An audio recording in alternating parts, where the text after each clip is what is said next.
days, pleasant nights, and welcome to Kingslingers, a Doof Media podcast journeying through Stephen King's Dark Tower series and beyond. I am your host, Constant Reader Scott Daly, and I'm joined, as always, by my beachside muchacho. It's Mr. Matt Freeman. How's it going today, Matt? No, I'm not there yet. Tomorrow. Oh, like six days? I'll be there in 6 days. I mean, this is kind of awkward, right? It's like we can hear each other. You could just, it's got to be like 20 steps, right? I could podcast from here, I guess. All right, we'll just pause the show and wait for you to get here. 6 days later. Oh, hi everyone. Yeah, I'm here now. This week on the show, our 8-part series covering Stephen King's Duma Key continues with part 2. We'll be chatting about How to Draw a Picture 3 all the way through chapter 7 of the novel. This week we finally meet the famed wireman as Edgar is able to walk far enough down the beach to see his neighbor and friend and caretaker of the bride of the Godfather, who we learn is named Elizabeth. Also, Edgar's paintings continue to escalate. Turns out he's quite good at it, but maybe too good? Other ominous things? Matt, what did you think of this week's reading? He's too good at painting. It's scary. I enjoyed this. I enjoyed how we continue to play in this ambiguous space of subtext and unreliable protagonist ness. Some of my favorite stuff, really. I'm really just enjoying that. I'm enjoying that we're sustaining this ambiguity, and it's going to give us so much to talk about. There's some just really great scenes, great moments, heartwarming, tense, infuriating, just a wide variety of emotions this week, actually. Very solid. My favorite part was how you were clearly totally wrong about Pam, and she's actually the most wonderful human being on the face of the planet. Well, that was gratifying learning that, because I was worried last week. I was like, man, I'm going to look like an asshole if it turns out that Pam is just an angel. And then this week I was like, oh yeah, she sucks. Oh, sweet. I think it was literally, we recorded on Monday last week, and it was Tuesday morning that you just messaged me and was like, hey Scott, Pam sucks. Yeah. It's like, oh, I guess he's reading the next pages. Yeah. Yeah, no, I agree with you. This has been so much fun to read this. It is great. Like I enjoyed Desperation, and I don't want to poo-poo over Desperation again. I think we did that enough. I enjoyed that, and I enjoyed our conversation and the depths of that. But oh man, like just this is one of those books where reading it, it's just like my mind is buzzing, and I'm like, I can't wait to sit down and talk about some of the stuff with you. Like it's like when I'm going through and highlighting stuff, I'm like, oh my god, I'm gonna talk about that, I'm gonna talk about that, I'm gonna talk about that. It's gonna be great. I can't wait. And that's been my experience with these 2 sections so far. Yeah, that's a good point. I mean, I certainly didn't hate Desperation. I had a great time talking about it with you, but getting back to this book really reminds me of like, oh, this is what King is actually capable of. Yeah, definitely. All right, so we will get into it. Before we do that though, we did have just one quick announcement. Matt and I are appearing on a live stream this Friday. It's called Brothers and Booze. It's at 8 p.m. Central on Friday, the 23rd of February. We'll put a link to where you can find it in the show notes. Just this live stream that I think meets every Friday. They just kind of sit around, have some drinks, and talk about random stuff. They wanted to do an episode on Stephen King, and they thought, let's have these guys come on and talk about Stephen King a little bit. And because we don't talk about Stephen King enough, Matt, we said yes. And so we're just going to chill there for a couple hours on Friday, chat about Stephen King. I'm sure Dark Tower and many other topics will come up. But we wanted to let you folks know about that. So if you wanted to tune in and see more of us, because you can't get enough of us, that's where we'll be live on Friday. I believe the stream is on YouTube. But the link that we put in the show notes will have that for you. Well, I would gladly talk about Stephen King for several more hours a week, so no sweat. It's just several, like 3.5 max. After that, you're just done. You're out. No more. Yeah. 4 would be stretching it, I think. Yeah, that'd be fucking ridiculous. Let's be honest here. Yeah. All right. Once again, that's this Friday at 8 p.m. Central Time. So hope to see you there. All right, Matt, let's get into it. First, before we get into the chapters proper, we have another How to Draw a Picture interlude. This one begins with this statement: stay hungry. It worked for Michelangelo, it worked for Picasso, and it worked for 100,000 artists who do it not for love, although that may play a part, but in order to put food on the table. If you want to translate the world, you need to use your appetites. Does this surprise you? It shouldn't. There's nothing as human as hunger. There's no creation without talent, I give you that. But talent is cheap. Talent goes begging. Hunger is the piston of art. That little girl I was telling you about, she found hers and used it. So this is interesting, Matt.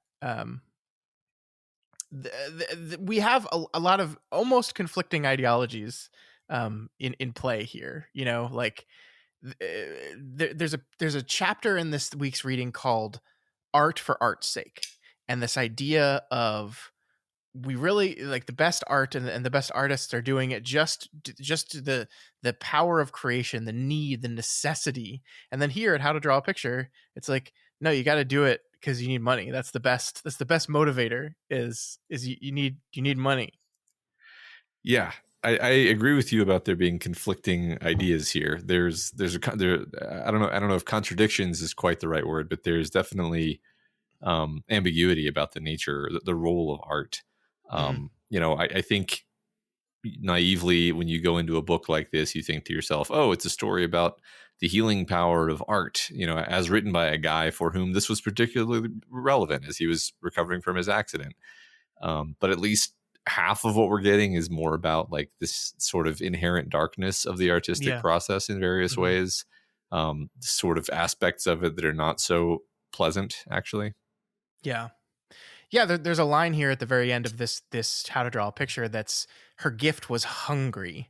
The best gifts and the worst always are. So yeah, it's like we pointed this out last week, and I think you're right that we're seeing it again more here, is that like this is this great, incredibly powerful, wonderful thing, but also this is a little bad too. It's a little scary too. And that's a really interesting idea, right? Of you know, the act of creation as this incredibly powerful thing, but magical thing, but the idea that, you know, well, not all magic is good, actually. Yeah, exactly. I love it. I'm really fascinated by, you know, to step back here for a second from the perspective of a guy who is an artist, is a creator, and thought that he was going to quit for a while and then decided not to quit. And then he's like, perhaps once a decision was made, no, I'm going to keep writing, I'm going to keep doing these things, really inspecting just every part of the act of creation in perhaps a way that he never had before. Yeah, I mean, one can imagine whatever room it was that he did his writing in while he was beginning to resume writing after his accident was sort of his little pink, and he was thinking about all of these things as he is diving into a new book and processing those ideas via this book, which really I think is the way King processes things. You know, that's his method of thinking his way through the world, is like, well, this is bugging me. This is a bee in my bonnet. I guess this is going to be in the novel. This is going to be what the novel's about. Sure. Question. And perhaps this is one you can't answer until we're finished with the novel, but fun to pose right now. Why do you think he picked painting and a visual creation? You know, I think it would be very King to make this guy a writer and to make just the act of writing this powerful magical thing. He's done it before, right? There's many King stories in which the writer is tapping into some powerful magical thing and does something and spooky. Like, this has been a thing, and he seems to almost specifically shy away from that here by doing something similar. But I'm not going to do. It's not writing this time. It's painting. Yeah, well, I mean, it gives him a lot more narrative flexibility for one thing. You know, he doesn't have to do something like think up an inner narrative inside the narrative for that to be what the novel that the novelist is writing, right? He's able to have there be multiple paintings, and each of these multiple paintings, you know, means something different, shows something different, illustrates something different about his progression of recovery. Also, I just think there's something visually more powerful about painting. I mean, obviously I love books. I don't think I have to say that on this podcast, but there's something compelling about paintings in a way that the written word can't do. I mean, they're good for different things, I guess. And maybe he was just interested in exploring the idea of like what you can do by describing paintings, rather than just sort of having a story within a story. I don't know. It's an interesting question to ponder. I don't Yeah. know.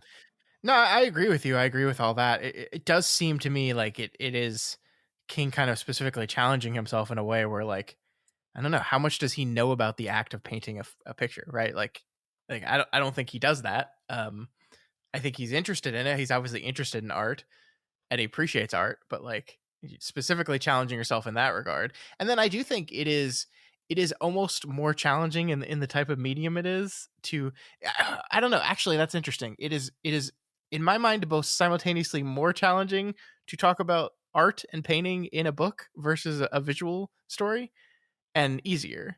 I think it's more challenging in that you have to find a way to convey to your listener or reader who can't see the art why it's good and why it matters and why it's important. But on the other hand, you don't have to worry about like making Yeah. a good painting, right? Like you could just have wireman walk in and be like, holy crap, man. Yeah. Right. This is one of the best paintings I've ever seen. Right. And like, okay, the book told me that, so it is now. That's interesting. Yeah. And you can sustain his uncertainty about it too, where you can be like, I don't know if this is crap or not. And you just have to take Yeah. his word for it. Whereas if, there were a painting on the page and you were able to see it, you would just be like, oh, that is awesome. He's just wrong. Yeah, I also do think that like drawings, paintings, that type of art is something, and perhaps I'm speaking just from my limited experience with understanding what exactly makes good art. I feel like it's much more nebulous, and that like you can have that unknown and that uncertainty, and like, and when we start diving into that world of like you just the kind of absurdity of, is this good? Why is it good? How do we determine that this is something that's good? It's a very abstract art form, I think. Yeah, absolutely. I mean, he like derogatorily refers to his own work as like warmed over Dali, basically. Mm-hmm. And it's the other people who were like, no, this is not just derivative of Dali. There's something new and fresh here. And that's the kind of thing where it's like, if you showed it, like, who has the authority to say that exactly? Yeah. Like I mean, it's kind of like if it's like how you and I joke about how did King ever expect to get away with Bachman when Bachman sounds just like King? And it's like, well, yeah, easy for us to say maybe after having read 10 million King books and studied King deeply, but maybe that's not so obvious to other people. I don't know. Yeah. I don't know. I mean, even like, I don't know, like that's an interesting question, because I do wonder to myself sometimes, like if someone handed me a King book that, not even a Bachman book, just here's a book Stephen King wrote, and I'm not going to tell you who wrote it. Like, would I legitimately just be like, oh, this is clearly Stephen King? I don't know. I'm that confident in my ability to do that. So yeah, I don't mean, know. I feel like there would be higher order clues like denim shirts and such, or Okay, rather, yeah, sorry, yeah. not denim. You know what I mean? Chambray. Chambray. But yeah, I don't know. It's a good question, but I don't know. The point I'm trying to make is that it's very difficult to explain why, right? It's very difficult to look at a painting and be like, here's exactly why this painting is special. And even if you can explain it to someone, that doesn't mean they can explain it to someone else why it's special. It's like, Yeah. It's interesting. No, definitely.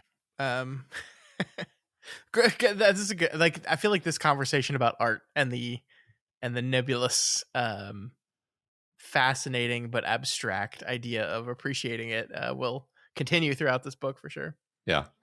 I don't want to go too long on this, but like I sometimes I love to listen to people analyzing music on YouTube. There's some great channels for analyzing music, and they'll be like, and then you see that minor fourth resolves back to the third, and then it's just, and I'm like, I understand all of the words you're saying, but none of that makes me understand why it sounds good.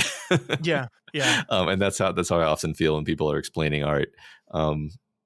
So yeah, I mean, totally same. Like, I just feel like the art that we've chosen to spend all our time talking about, I think is much less abstract in that regard. Like, it's just like, why is this good? Well, let me explain to you why it makes you feel the way you feel, if you feels. And like, maybe it's just, maybe many people feel like this about books and TV. It will, and it's just because we spend so much time doing it. I don't know.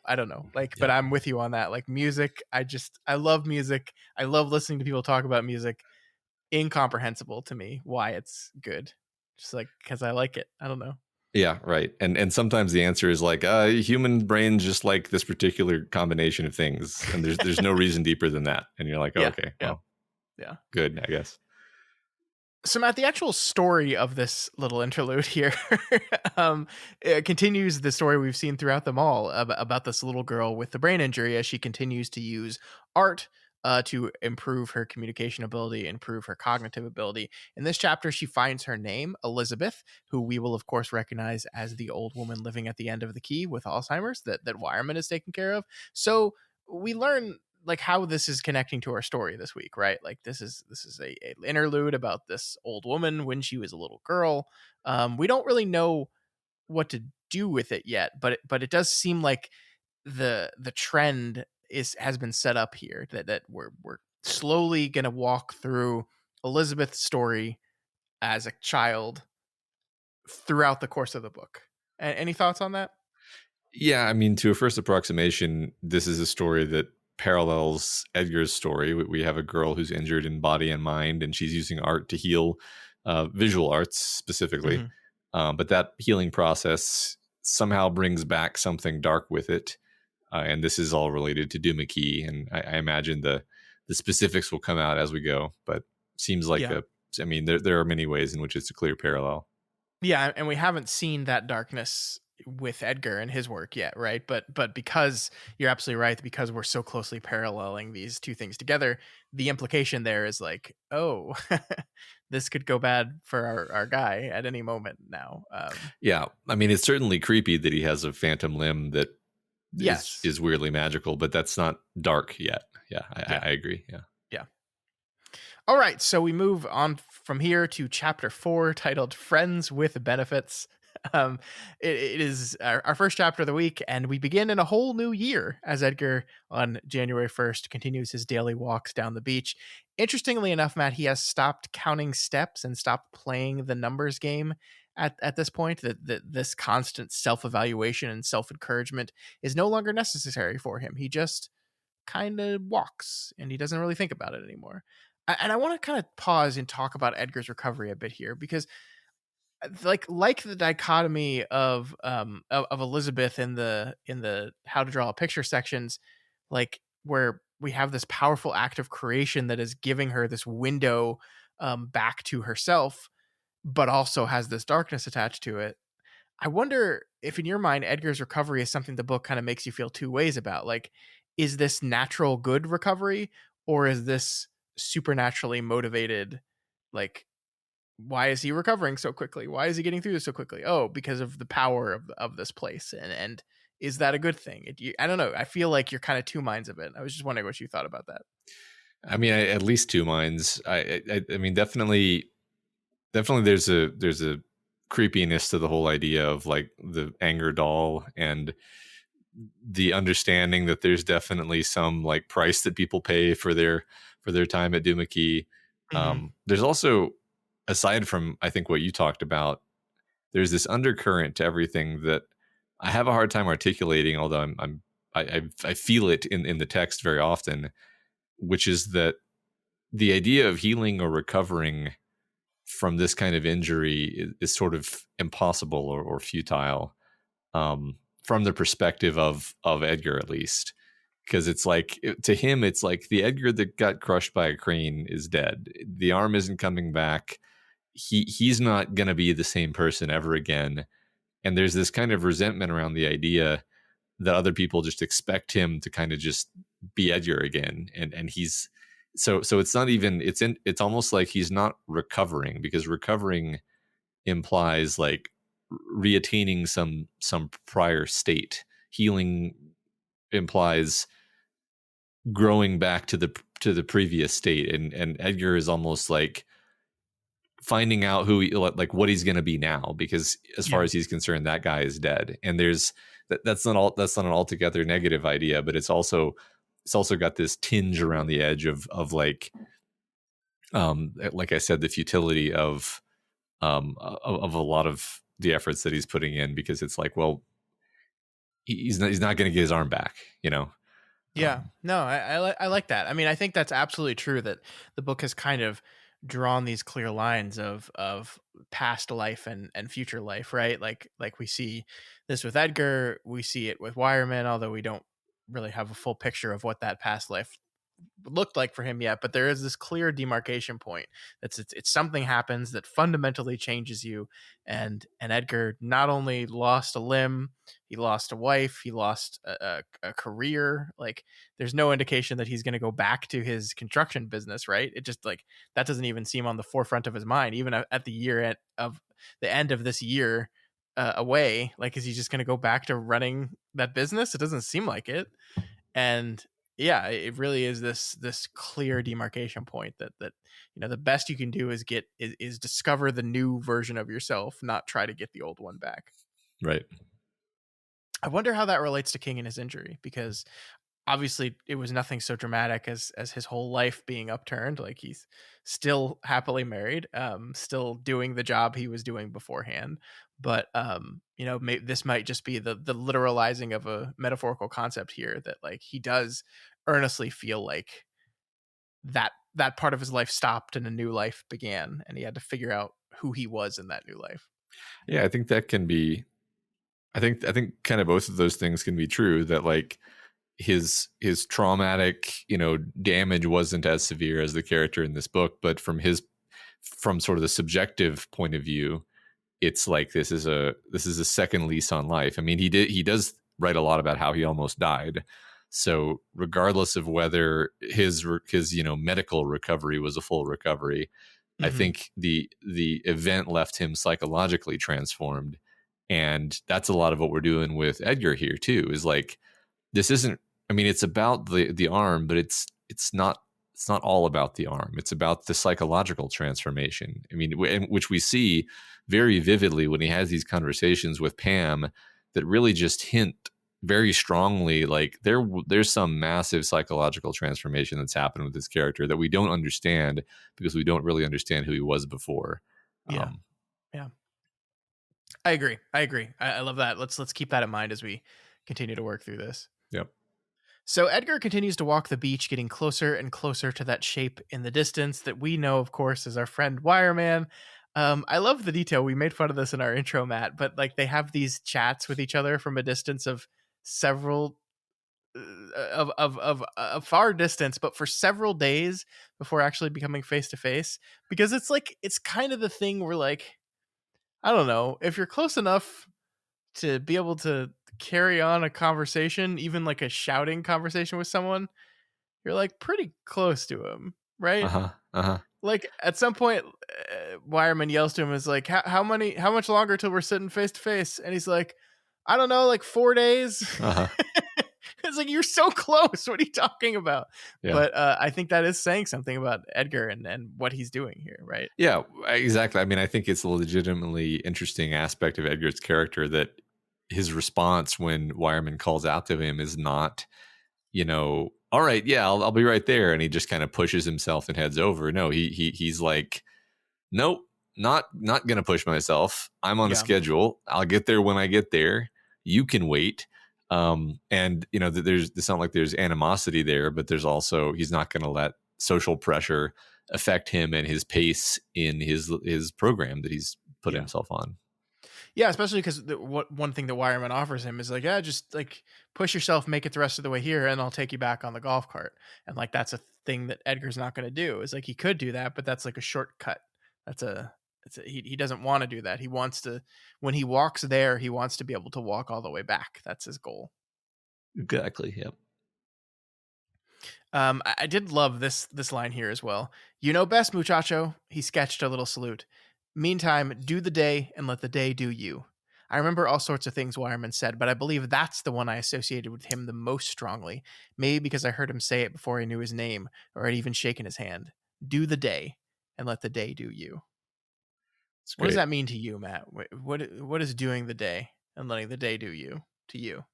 I mean, it sounds like a very, like, Dune proverb type thing where it's like, reality is a is is a is an experience, not a not a machine or something. Where it's like, yeah, it's about just living your life, not trying to think too far ahead, um, allowing yourself to enjoy the world around you. Um, it Yeah. doesn't necessarily. It's not necessarily to the point of being passive, but there's a little bit of passivity baked into it, right? There's a Yeah. little bit of an island bum vibe to it.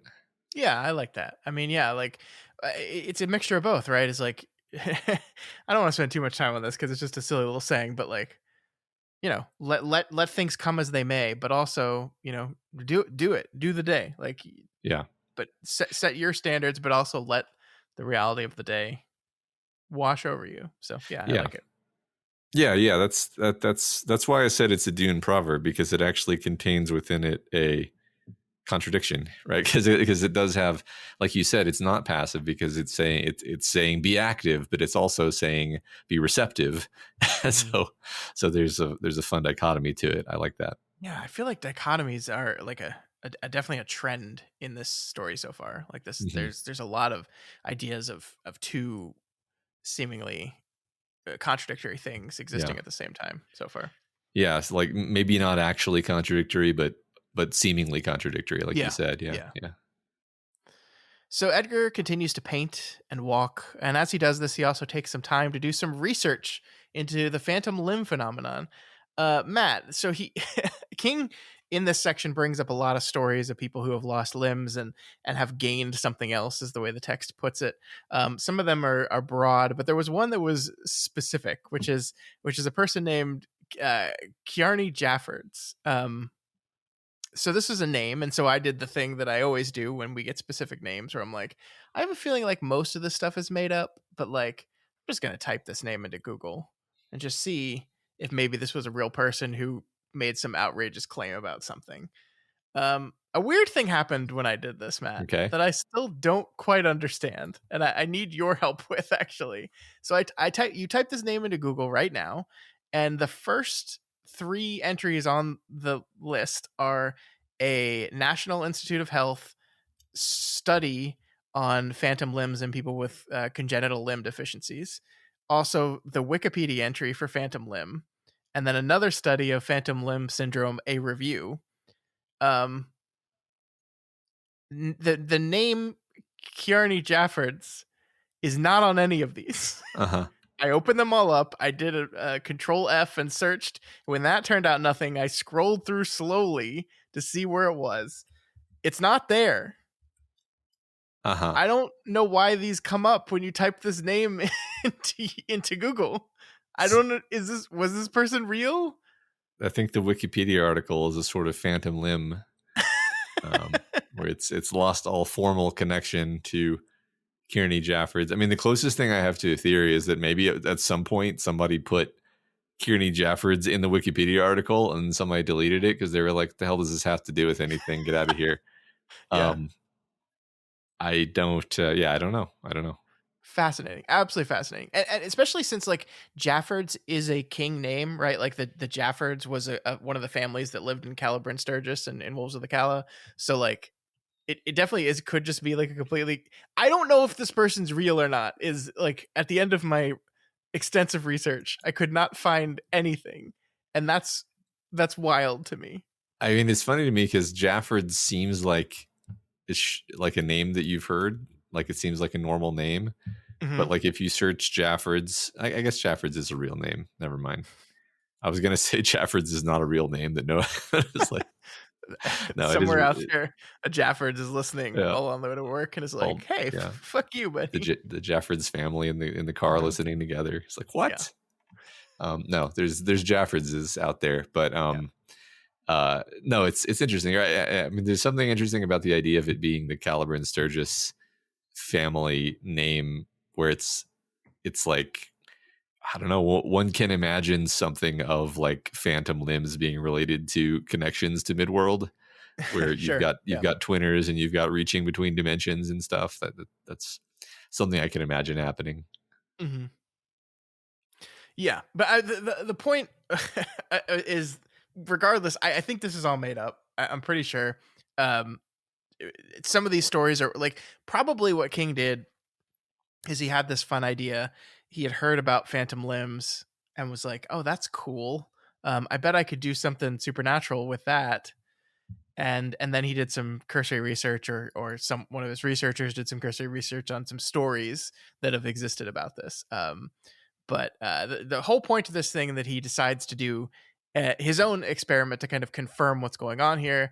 And so to do that, he needs to reach out to his ex-wife. So he sends Pam an email. So that's kind of the thing, the plot point that's moving us forward here. But yeah, just really interesting stuff. Like, definitely, you can tell sometimes King just like gets interested in things and is like, oh yeah, I'm going to put this in this book. And I feel like the fascinating and true concept of phantom limb stuff is something he was clearly interested in. Yeah, exactly. I mean, it's a fun, like you said, it's a fun, true concept, but it also it's so kind of inherently mysterious and strange that it tickles us and makes us wonder: is there something supernatural happening here? Mm-hmm. Yeah, it's cool. Okay, Matt. Here we go. Yay! Once again, we get an epistolary section of the novel. This is a email back and forth between Edgar and his wife. And look, I'm not ready to definitively conclude that Pam is just a shitty, awful person. Yet. I'm not there yet. But damn, this section is doing some work towards that fact, right? Yeah, I mean, Scott, I am ready to, this whole section, this whole week's reading really is just the Pam sucks week. Yeah. Like, she sucks so bad that it's confusing that Edgar doesn't even seem to fully realize how bad she sucks. Yeah. And which is one of those notes where you're like, I feel like I'm missing a piece of this puzzle in some way, and it's maddening and it's wonderful, and because you're like, what is going on here? Like, it's such a clever way of doing like a mystery of this type, where you're like, people's reactions are just indicating that I'm missing a piece of this picture. Yeah. So taking this on its own, though, yeah, Pam sucks for sure. And I think the most important way in which she sucks is a way that I think probably was lost on you and our other audiobook readers, which is that when she types her emails, she doesn't type out certain words. Like your is just YR. And that just sends me into an absolute fit of rage, and I hate her. I hate her so much. Did you have to scream at your rage doll when you read that part? I did. Yeah, it's understandable. It's like, it's not even like if it was a text message. Like, I can get shortening words in a text message, and it's not like she's writing an email on her phone, because she probably doesn't have phone on her email in 2007 or whatever it's supposed to be. But man, just say your. Yeah. The most leeway I'll cut her here is that I feel like there was a time in the 2000s when we as a culture hadn't decided what the norms were going to be around textual communications. And there was almost a kind of Cambrian explosion of like abbreviations and shorthands and emojis and things, which I think would seem ridiculous if we actually dwelt on them, because like, we don't do any of those things anymore. When you and I talk, we're mostly just writing entire words out, right? And this is the same for almost everyone that I'm friends with. But there was a time in the 2000s when that wasn't necessarily true. I just want to acknowledge that this is a certain pet peeve of mine that I've always hated. Like, I hated just putting a U for you. I always hated that. Like, it's 2 more letters, just write you. But I mean, and if that was the only way in which Pam looked like a piece of shit in these emails, like, I would just get over it. But like, it's so immediately passive aggressive, and like. And like, this is, again, I think, we talked last week about why are we doing this in epistolary. Here's why: because we have this email from Edgar to her that is innocuous, like, kind of self-deprecating, just like, hey, I've been doing this stuff, I've been drawing these pictures, and I'm not sure what to make of it, but like, I got this weird idea in my head that I wanted to draw these gloves that you used to have. Do you mind sending them to me?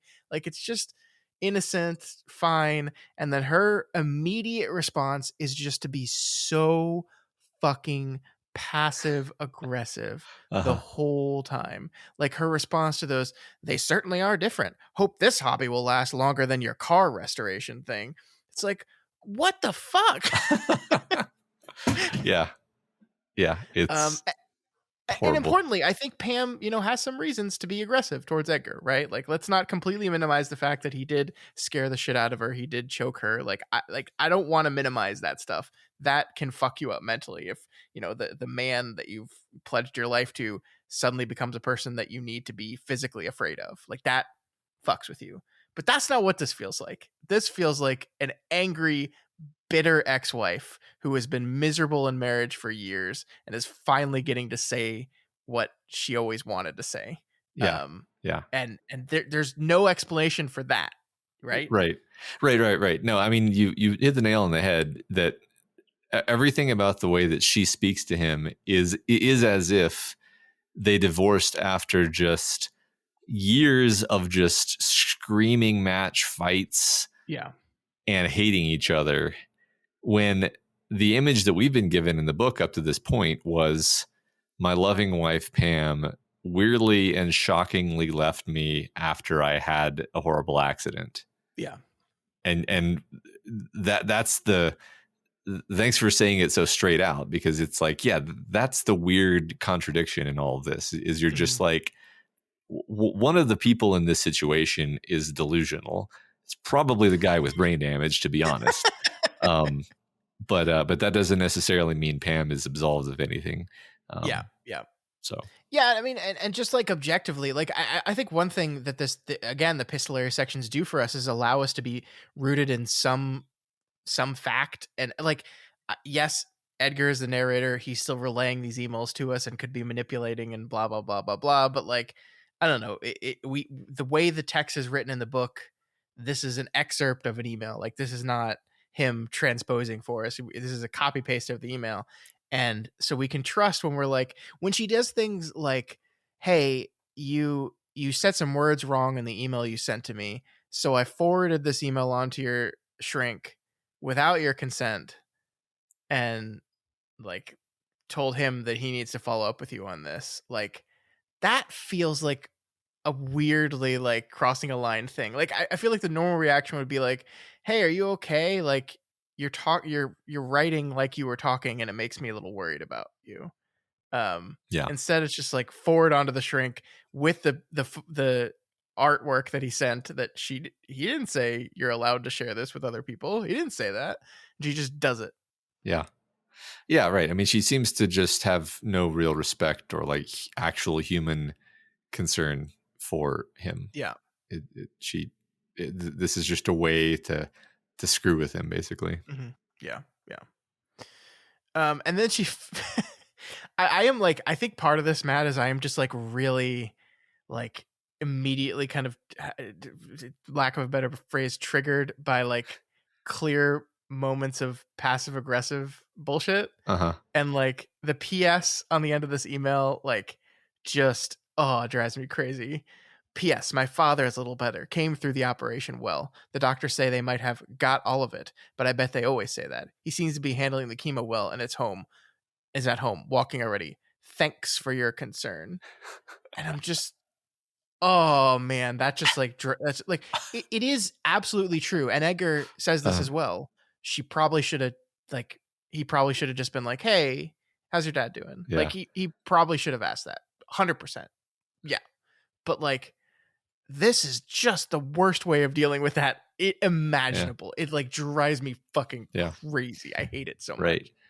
It's awful. I mean, again, it reminds me of like the thing you would expect from someone who was used to being attacked in a similar tone. Yeah. And just like this is the dynamic that you have with this person is you hate each other. Yeah. And you say the shittiest possible thing all the time. And that's what she's doing. And he's just kind of like, bobbing and weaving gently, like, oh, she's being kind of mean. Okay, well, thanks for the gloves.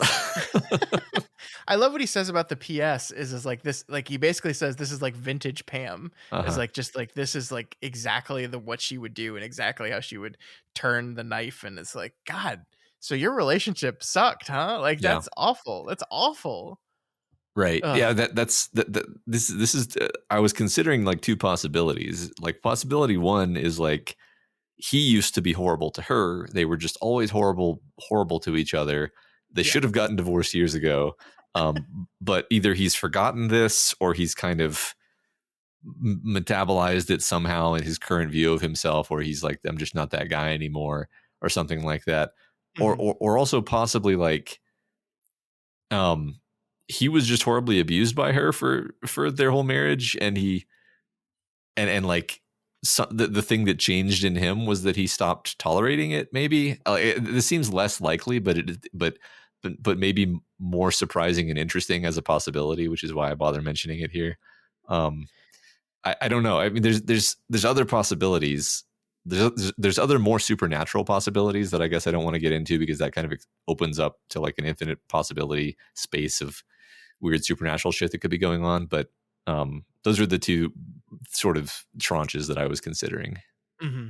Yeah, I mean, and as we'll see with the phone conversation that they have a little bit later, there are some hints towards the dynamic that existed in this relationship that is not very favorable to Edgar coming from her, and we'll talk about those. But it is interesting that he doesn't ever talk about them, and that might be just the influence of our narrator on the story.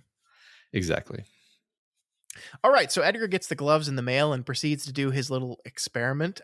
This is an interesting section here, Matt, where, at first it seems like Edgar just can't get his magic arm to channel itself, and then he almost like gives up. Like, it's just like all at once, the idea that I had been painting at all seemed ridiculous.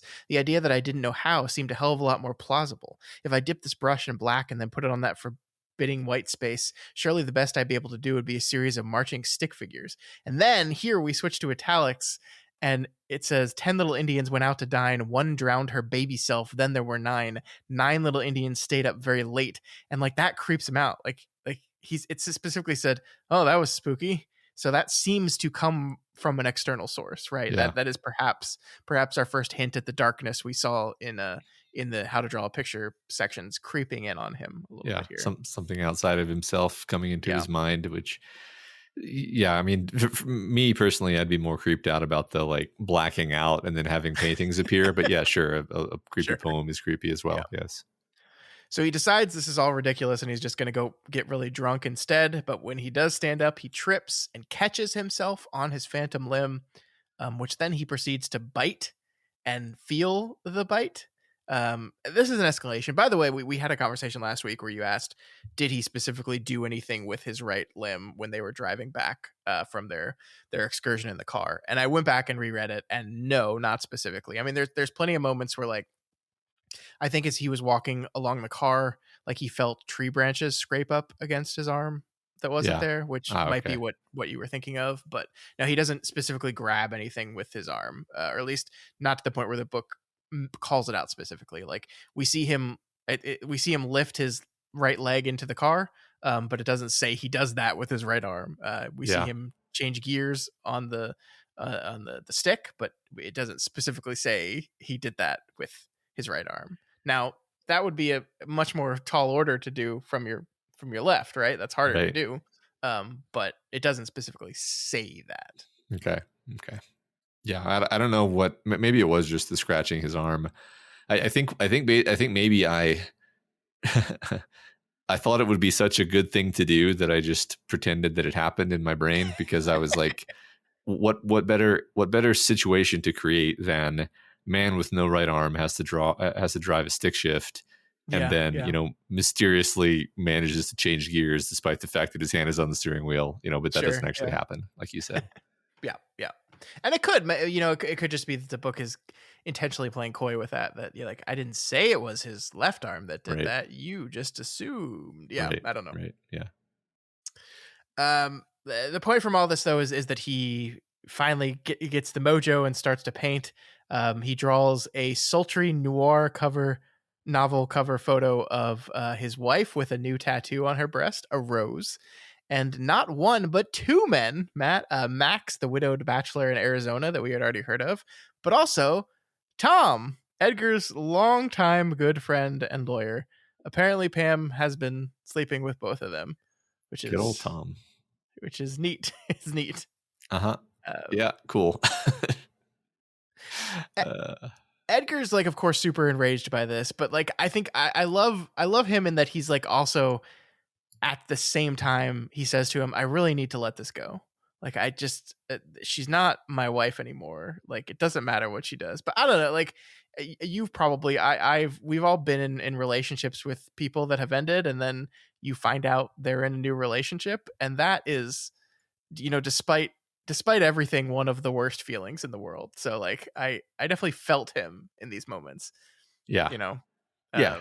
It's not a good feeling. It's not a good feeling. And I mean, he gets angry, but I think it's angry to like an appropriate level where he checks himself. He situates that anger in the proper frame of like, okay, a lot of time has passed.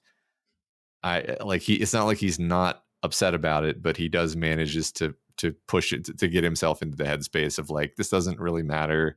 Yeah. I mean, I think it actually, we'll talk about this as we go, but it speaks to his maturity that he's able to quickly get past this and actually, have real concern for Tom instead of just being like, oh yeah, well, Tom, you fucked my wife, so I don't care about you anymore. You're not my friend. Go ahead and die. He's able to get past that easily, which again, there's a lot making us concerned and suspicious of Edgar, but there's also a lot of stuff that just makes him very lovable and human. And he's like, he is just a genuinely empathetic guy who often takes actions and make choices that are clearly in other people's best interests and not selfish.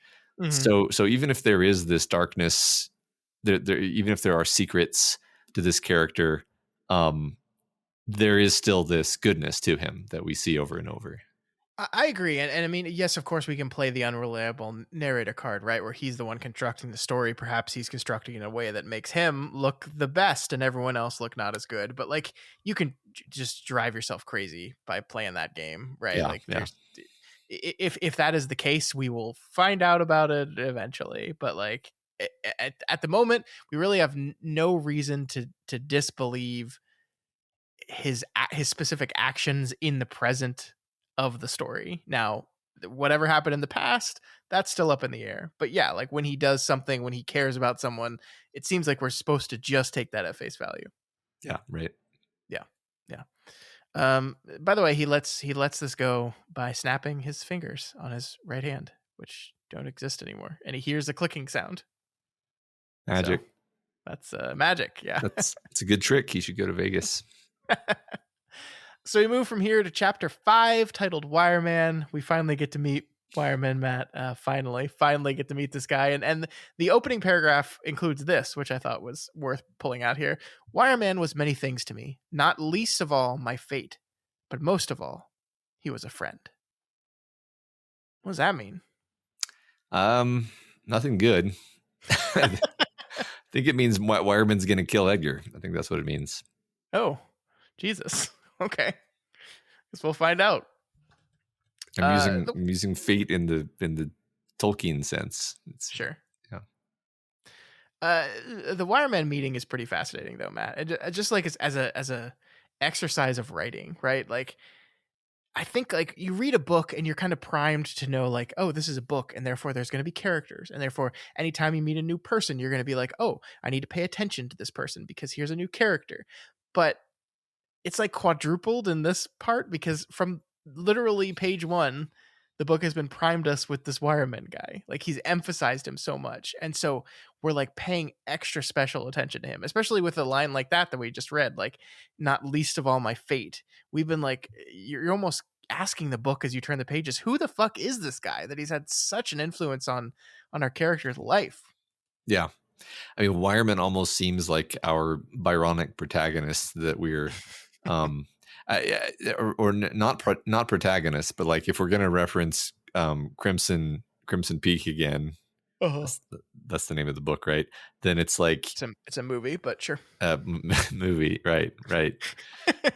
Then it's like this is the dark secrecy shrouded figure who lives at the house when our protagonist arrives there, and we gradually spin the book peeling back the layers of mystery around our classic gothic protagonist, or not, I keep saying protagonist, that he's clearly not the protagonist, but what I mean is he's a very important character, and to a large extent, like the way you construct these gothic stories is one of the central roles of your protagonist is to have eyes on the far more interesting character, which in this case is Wireman.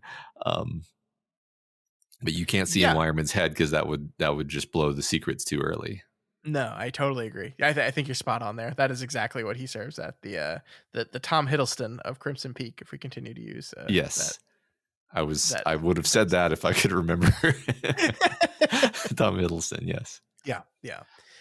And yet, though, I think the fascinating thing about this is their meeting. This long discussed meeting is so kind of normal and mundane. Like they meet, they chat. Edgar calls Elizabeth the bride of the Godfather, which Wireman finds so funny that he drops his drink and breaks his chair. And like, I don't know, both Edgar and us are like, wasn't that funny? Yeah. But it's just one of those those perfectly natural and relatable human moments where like humor just compounds on itself, and before long you're not even laughing about the thing that was funny anymore. You're just laughing at the laughing. Yeah. It's just this incredibly relatable, mundane moment. And I guess, I don't know, were you expecting that kind of meeting with this character? I don't know. What do you think of this meeting? What do you think of Mr. Wireman? I mean, I love him. He's one of those lovable, colorful king characters. Yeah. You know, as we get to know him over these pages, we do see that he has secrets, but it doesn't seem that he's hiding things out of malice or selfishness or some intent to trick our protagonist. It just seems like he can't bear to talk about these things, and overall he's just very likable and fun. And yeah, specifically this scene, it's just such a delightful moment. Like, even if you don't find the bride of the Godfather as funny as Wireman does, like I think we've all had experiences where the moment just kept getting funnier because of how ridiculous the laughter itself was, and then somebody would like fall on the floor, and then that was now the funniest thing that had ever happened. And it just compounds. Rare but very precious moments like that.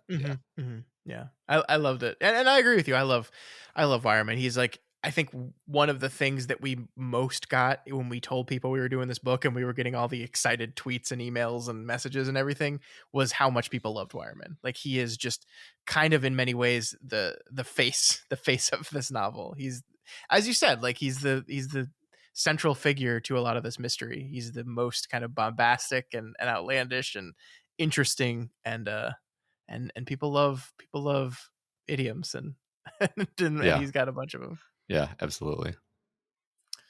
And as you said, there's a lot more going on with him, and we'll get into some of those things we learn a little bit later. But there's still plenty of mysteries at the center of Mr. Wireman. Yep. He tells Edgar a little bit more about his charge as well. We learn a little bit about Elizabeth Eastlake, the owner of at least the colonized portion of Duma Key, including, we learn, Big Pink. She owns the house that Edgar is still staying in. And we also learn here, Matt, that it actually stored a lot of very famous artists. We name drop a bunch of artists, including Dali himself. Something about this place just calls these artists here, right? Yeah, I love the idea that actual real life artist Dali was at least partially supernaturally inspired. That's just very fun to me. Yeah, maybe he didn't really have any talent at all. It was just just Big Pink. Yeah. That's a funny idea, although Dali had an amazingly complicated career, so it wouldn't quite make sense. I mean, I know that you were joking, but I'm just taking it seriously for a moment. It's like, well, one could think like maybe the house inspired, or Duma Key inspired, like a specific set of paintings of his that were particularly weird in some way. Mm-hmm. And then he took that inspiration and worked it into his later conceptions or something like that.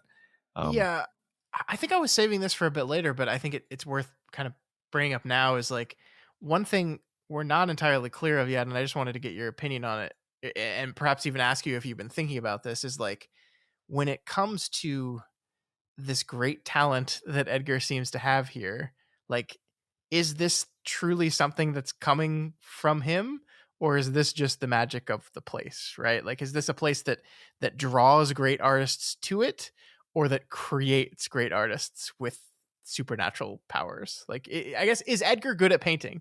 Is my question for Yeah. you, actually.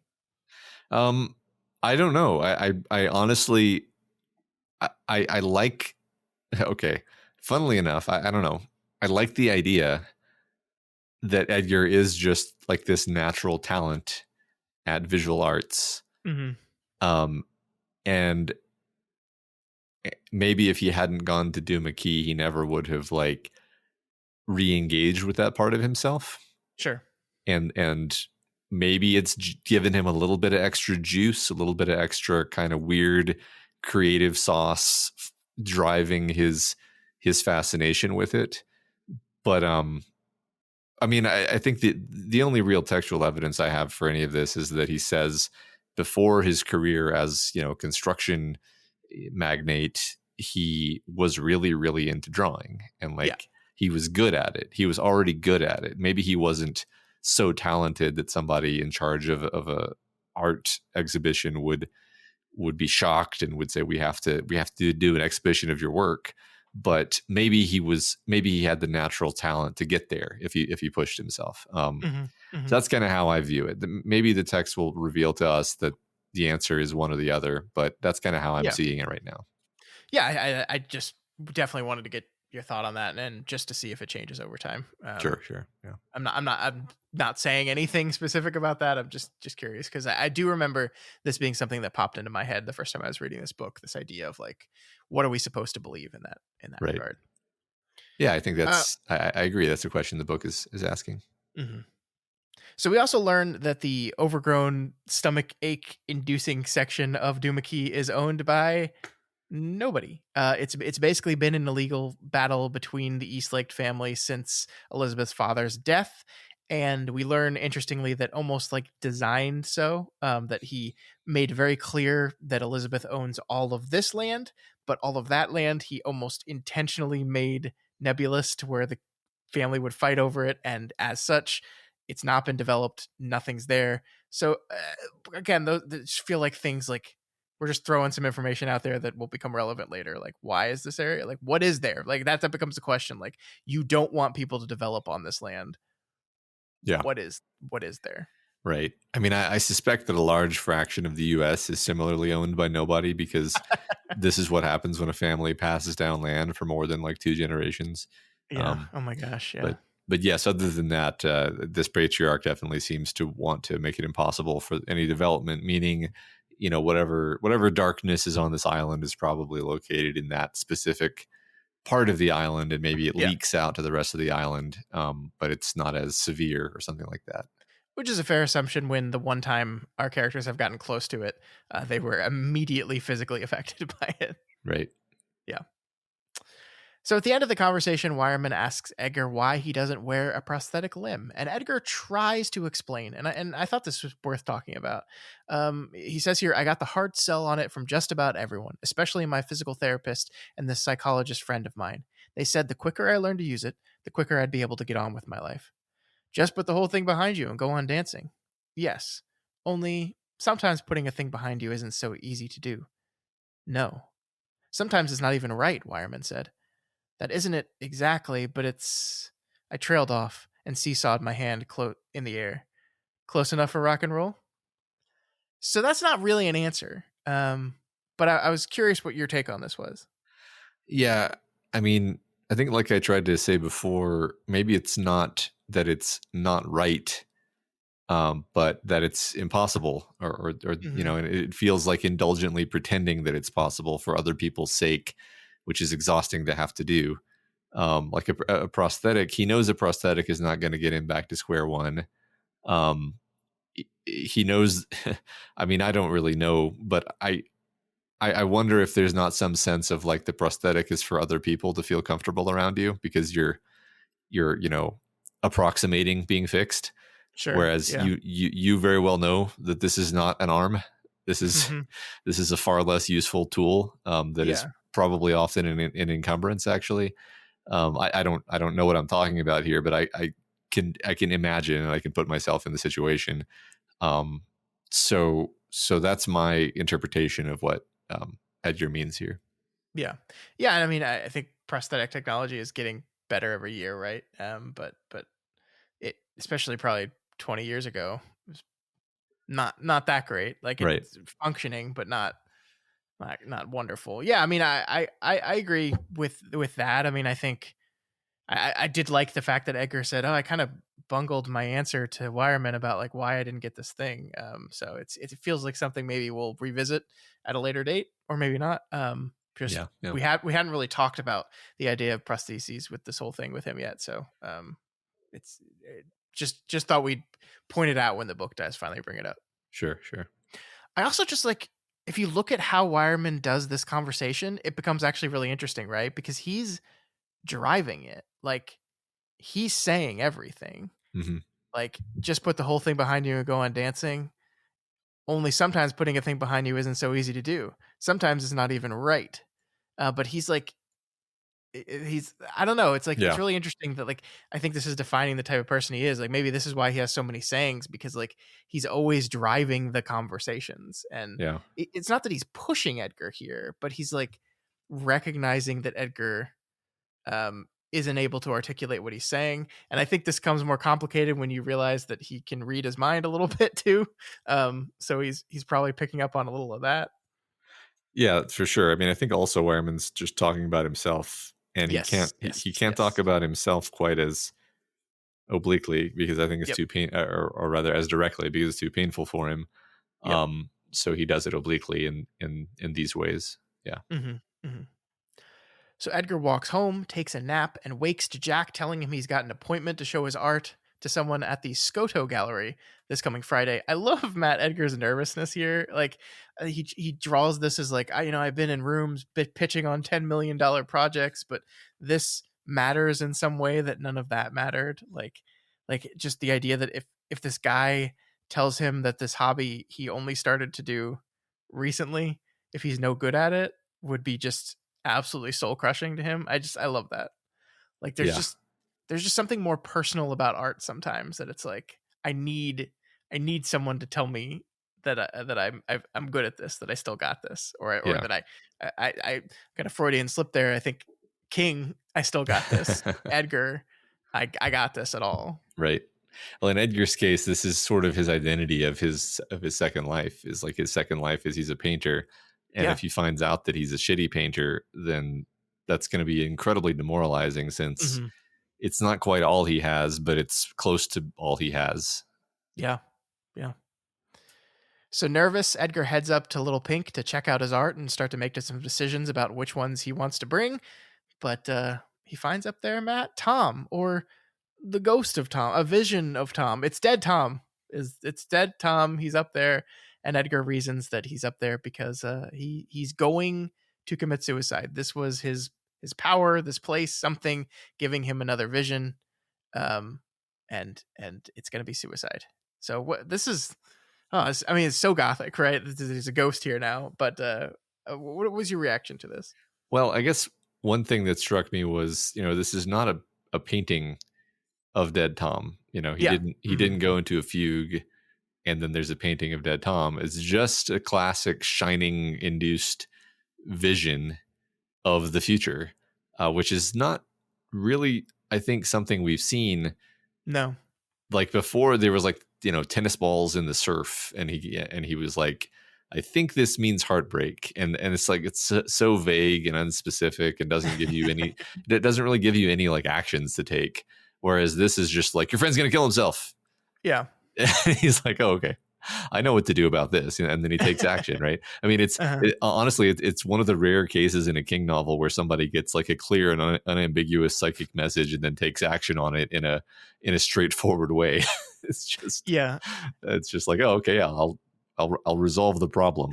It's funny to me too, because it feels like, and maybe this was just a note that like King almost immediately clarifies and is like, this wasn't like the paintings at all. This wasn't like the paintings at all. But it was, and he knew it. Both paintings and visions originated in the human brain, and something about my brain had changed, right? So it's like we're being very transparent here. It was like, yeah, this was different. You've never seen this before, but it's the same. It's okay. It's the same. It's the same general thing. Yeah. It's all related to the tuning fork in his brain that's been jogged loose. Yep. And of course he says, and Duma Key, the key was what? Amplifying it? I told Reba, isn't it? She offered no opinion.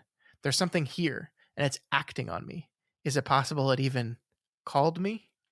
Of course, he's talking to a doll, so he gets no answers, but worked for us, right? King is slotting us into the thought process of what this plot is doing. That like, yeah, something is happening here. Some force is here, and it's pushing on him. And he's aware of it. That's the key thing. It's meant to be explicit. So it makes you wonder, is the key a key? Or is it a door, perhaps? So it's the old double meaning of Duma Key. Yeah, King is not above some wordplay. Yeah, definitely. Can I tell you something I meant to say in the first episode and I forgot? What?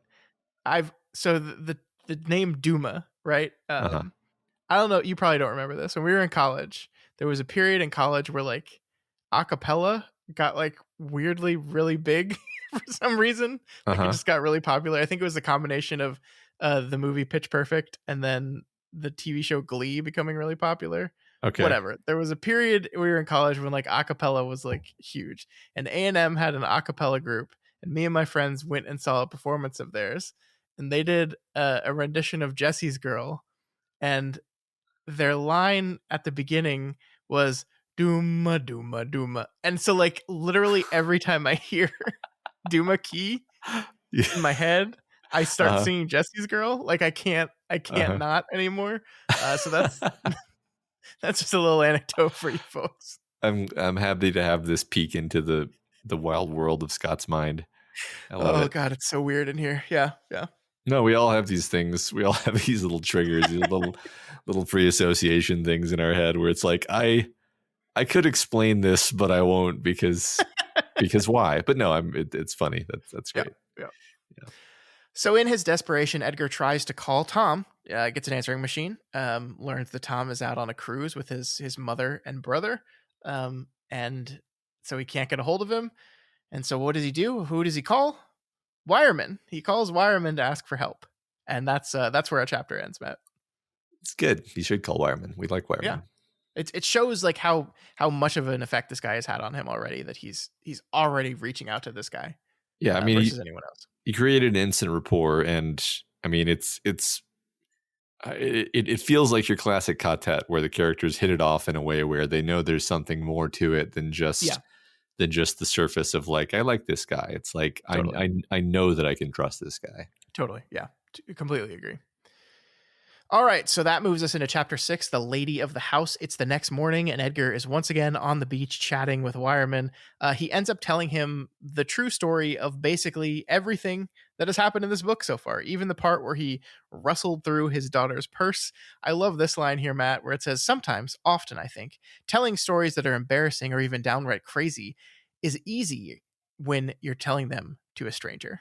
And as a person who has shared embarrassing stories in front of thousands of people via this microphone for the last 4 years, I can confirm that is true. What are you talking about, Scott? It's just you and me here. Yeah, sure.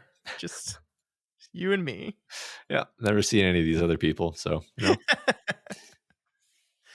Wireman's reaction is interesting here, Matt, right? He basically just believes Edgar. He's told this kind of crazy story about how he has a phantom limb that gives him super painting powers that can also give him peeks into the reality of what's going on. And he's just like, yeah, I believe you. And I think the reason why we know, perhaps a little bit later in the next chapter, is that Wireman has some special powers of himself. But I think that the important part of this whole section is that it expands the mystery of Wireman in an interesting way, given that the one thing about him, he's this friendly guy. He's got all the sayings in the world. He's kind, but he is completely uninterested in talking about himself and his past life at all, Like I think it's really interesting that he's the type of person you open your book to. Like you meet this guy and a day later you're telling him this crazy story that involves all these things that are embarrassing about you, but you get nothing in return. He doesn't open his book to you at all. He will not reciprocate in that. We do learn that his wife is dead. Like that's one thing he does let out here. That's all we get. That's just a little sliver. But just thought that was interesting. Yeah. Yeah, like you say, I mean, we're being very cagey. Does seem that Wireman has come to Duma Key for reasons ultimately very similar to Edgar's reasons, some kind of life-altering injury and personal loss and feeling of needing to start over and quote unquote recover while sort of knowing that recovery is impossible. All these things feel similar. Sure. Wireman also fills us in a bit more about the Eastlake family. We have 6 children, all daughters, raised by one father. How gothic, Edgar himself says. One man raising 6 girls. Yeah. We learn that almost all the kids went through hardship. Like Elizabeth had her accident as a kid. The eldest daughter runs off to elope. The 2 twins mysteriously disappeared, never to be found. We remember, of course, Elizabeth called this a rough place for daughters, and definitely seems that way for sure. Yeah. So Wireman offers a simple solution to Edgar's Tom problem. Matt, call Pam. Pam's sleeping with him. Call Pam. Tell Pam to talk to him and try to convince him that suicide is not the answer. It's like it's brilliant and simple, but it's a type of thing that I don't think Edgar probably would have ever thought of himself. Right. Well, and who wants to call Pam? Right. And we see his very understandable reaction of being like, "Oh no, maybe I don't actually care if Tom Lizard dies." But then he ultimately does, obviously. So. Of course he does, because he's a good person. Yeah. So we'll get to that in a little bit, but first we have to meet Elizabeth. Before we do that, though, Wireman says, "Enough palaver. Come on and meet the boss." Now, Matt. How many times outside of a Stephen King novel have you heard the word palaver used? Because I think maybe like one time in my life. I think 0 times in my life, honestly. I mean, I've never like heard it in normal conversation, but I think I have seen it like used in a book before. And it's probably just written by a fan of Stephen King that was using it, because like it's a type, it's this trigger word in Stephen King stories where you're like, oh, and I think to your point about the idea of this as a quartet, like it's immediately like, oh yeah, I mean we're channeling more Dark Tower terms, so we see them as a tet forming, I think. Yeah, I mean it even brings up the possibility that Wireman uses this word because he is familiar with Midworld, but I just don't think that's the kind of book this is. Mm-hmm. Plus, I think he would have put it in season 1 if it were. Well, that's metatextual. You can't do that. That's not allowed. Podcast metatextual. Metatextual to the podcast that we're doing. So, but no, I mean, I agree that it's very much like, if not literally triggering the idea that this is going to be a Midworld book, it's triggering the feeling of a quartet. Yes, I agree with you. Yeah. All right, Matt. So with that, Edgar is led up to Heron's Roost to meet the boss. I think it's worth pausing on this briefly, Matt. We've already learned that the informal name of this place is Murder Palace. But let's pause at the formal name. What is significant about a heron? You look up, like, I think in both Buddhist and Native American culture, the bird has a symbol. In Buddhism, it's purity, transformation, and wisdom. In Native American culture, some Native American cultures, this bird symbolizes renewal, rejuvenation, and rebirth. That seems to fit with what our characters are doing on Duma Key. The heron also, by the way, is a predator that hunts by just waiting in the water and waiting for the prey to come to it. And then it grabs them. So that's ominous as well. You know what other kind of bird does that? Well, what's that? A crane. Which also waits for men to drive their truck in front of it and then crushes their truck. I don't know if that's intentional, but I like it. Okay. I like it. Also, isn't heron, is there a mythology thing with herons? Oh, the I'm name sure there's. Heron. I feel like Karen's are all over everything. I mean, Yeah, I just keep thinking about Heron waiting in the rushes from the Wheel of Time. God damn it, Matt! Just 1 week, without Wheel of Time. No. So as Edgar walks through Heron's Roost, I really love the examination of this place, Matt. You know, like places are so important to Gothic literature. We talked about that last week. And I love the idea that this place has like unlimited grandeur, but in some parts is just simple and old. Like I think he realizes walking through one kind of transition between two different rooms is just, just basically a hallway, and that's it. Edgar calls it like Florida Cracker, which he describes as the style of using wood, sometimes just scrap wood in the place of stone. This is a really cool thing because I didn't know about this at all. I don't know if you did, Matt. Like Florida Cracker was a Florida Cracker was kind of an original cowboy of the region, like not actual cowboy, but just like a term of the kind of the rugged survivalist settlers of the region of Florida, similar to like cowboy and vaquero for other places. It's come to kind of mean now like a type of person who settled this land when it was more frontier. It's more rough, and like it's and any architecture or things that are described as Florida Cracker are in line with that idea of this rugged survivalist type settler frontiersman type thing. I didn't know that, but that's cool. Yeah, I didn't know any of that. Zero. Part of me rebels at the idea of cowboys in Florida, but I admit I have a very caricatured impression of what Florida is like. So yeah, I mean, for so long, Florida's just been like the place where New Yorkers go to retire in our heads, right? Yeah. But like that's not even close to what Florida is. Yeah. Florida's a lot of things. So yeah, exactly. I mean, like my vision when you say Florida is like swamps and palm tree beaches. Yeah. And I'm like, okay, but Matt, you've been to Florida, and I mean, I went to Disney World, so it's not like I went. But I've been. I actually went to Florida when I was a kid because one of my aunts lives in Florida, and it's not all 100% those two things. Shockingly, for a state that big. Yeah. So my vision of Florida is reinforced by the idea that my mother has 4 brothers, that they all lived in upstate New York, and all 4 of them retired to Florida. Uh-huh. All of them. So it's just fulfilling stereotypes there. That's great. Just a bunch of New York Italians living in Florida now. That's perfect. Yep. So Matt, we meet Elizabeth playing with her China dolls, pretending they're all at a school. This is a really interesting intentional choice, right? Like obviously we know this woman has Alzheimer's, she's beginning to lose herself, but the way we meet her here is her behaving kind of childish.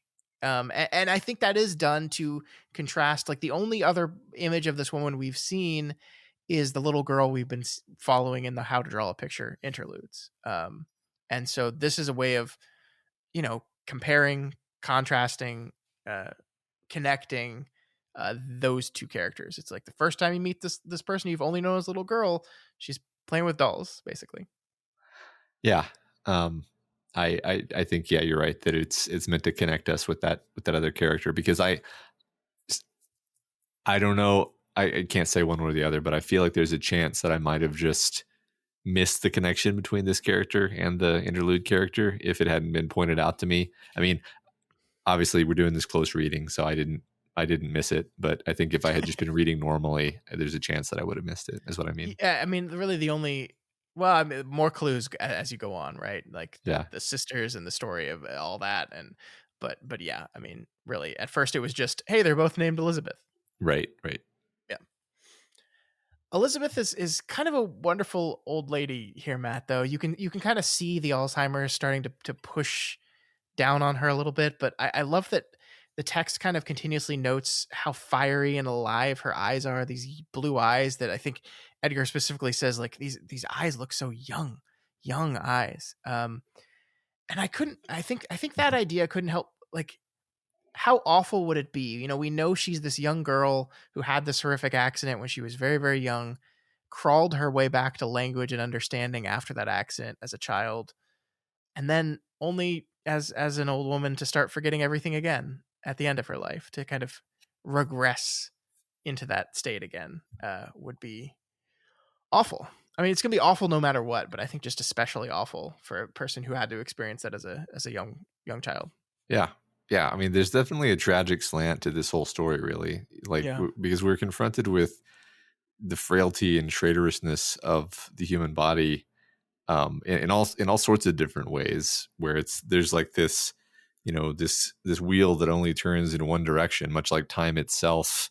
You can maybe you can recover somewhat from an injury, but you'll never be fully back the way you were. And even if you claw your way back to functionality from something really severe, well, you're still going to get old and die in the long run, which is very, I don't know, sad.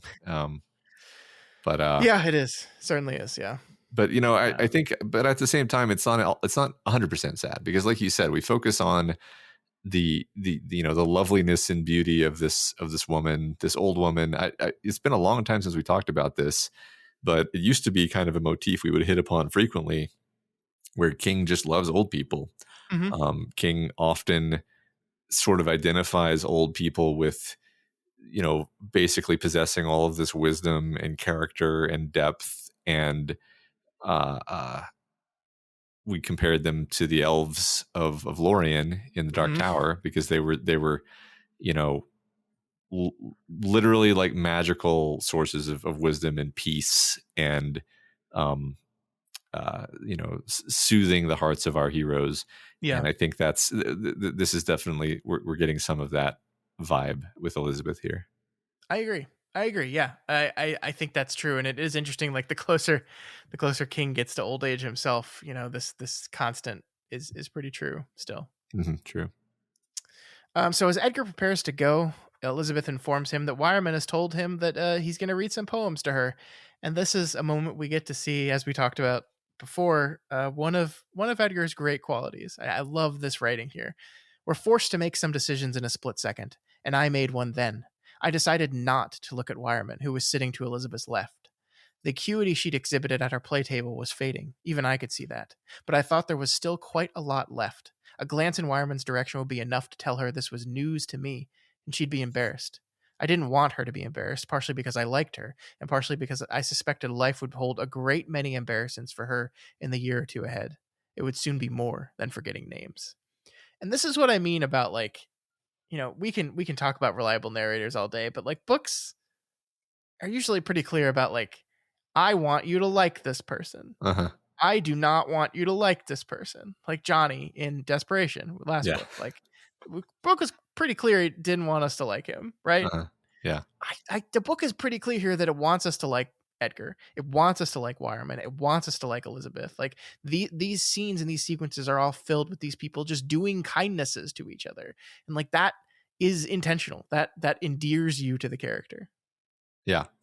I mean, I think this moment in the story does a lot for changing our perspective on the tone of the story and who Edgar is as a character. And it would feel like a pretty big, it would just feel confusing if we then sort of pulled the rug out from under us and we're like, psych, he actually sucks, and he was lying to you.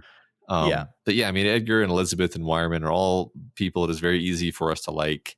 And like, even if there's some inner darkness or some past secrets for all three of these characters, the like mutual compassion and fellow feeling between them in this moment goes a long way and can't really be like unwound, I think. Yeah. I agree.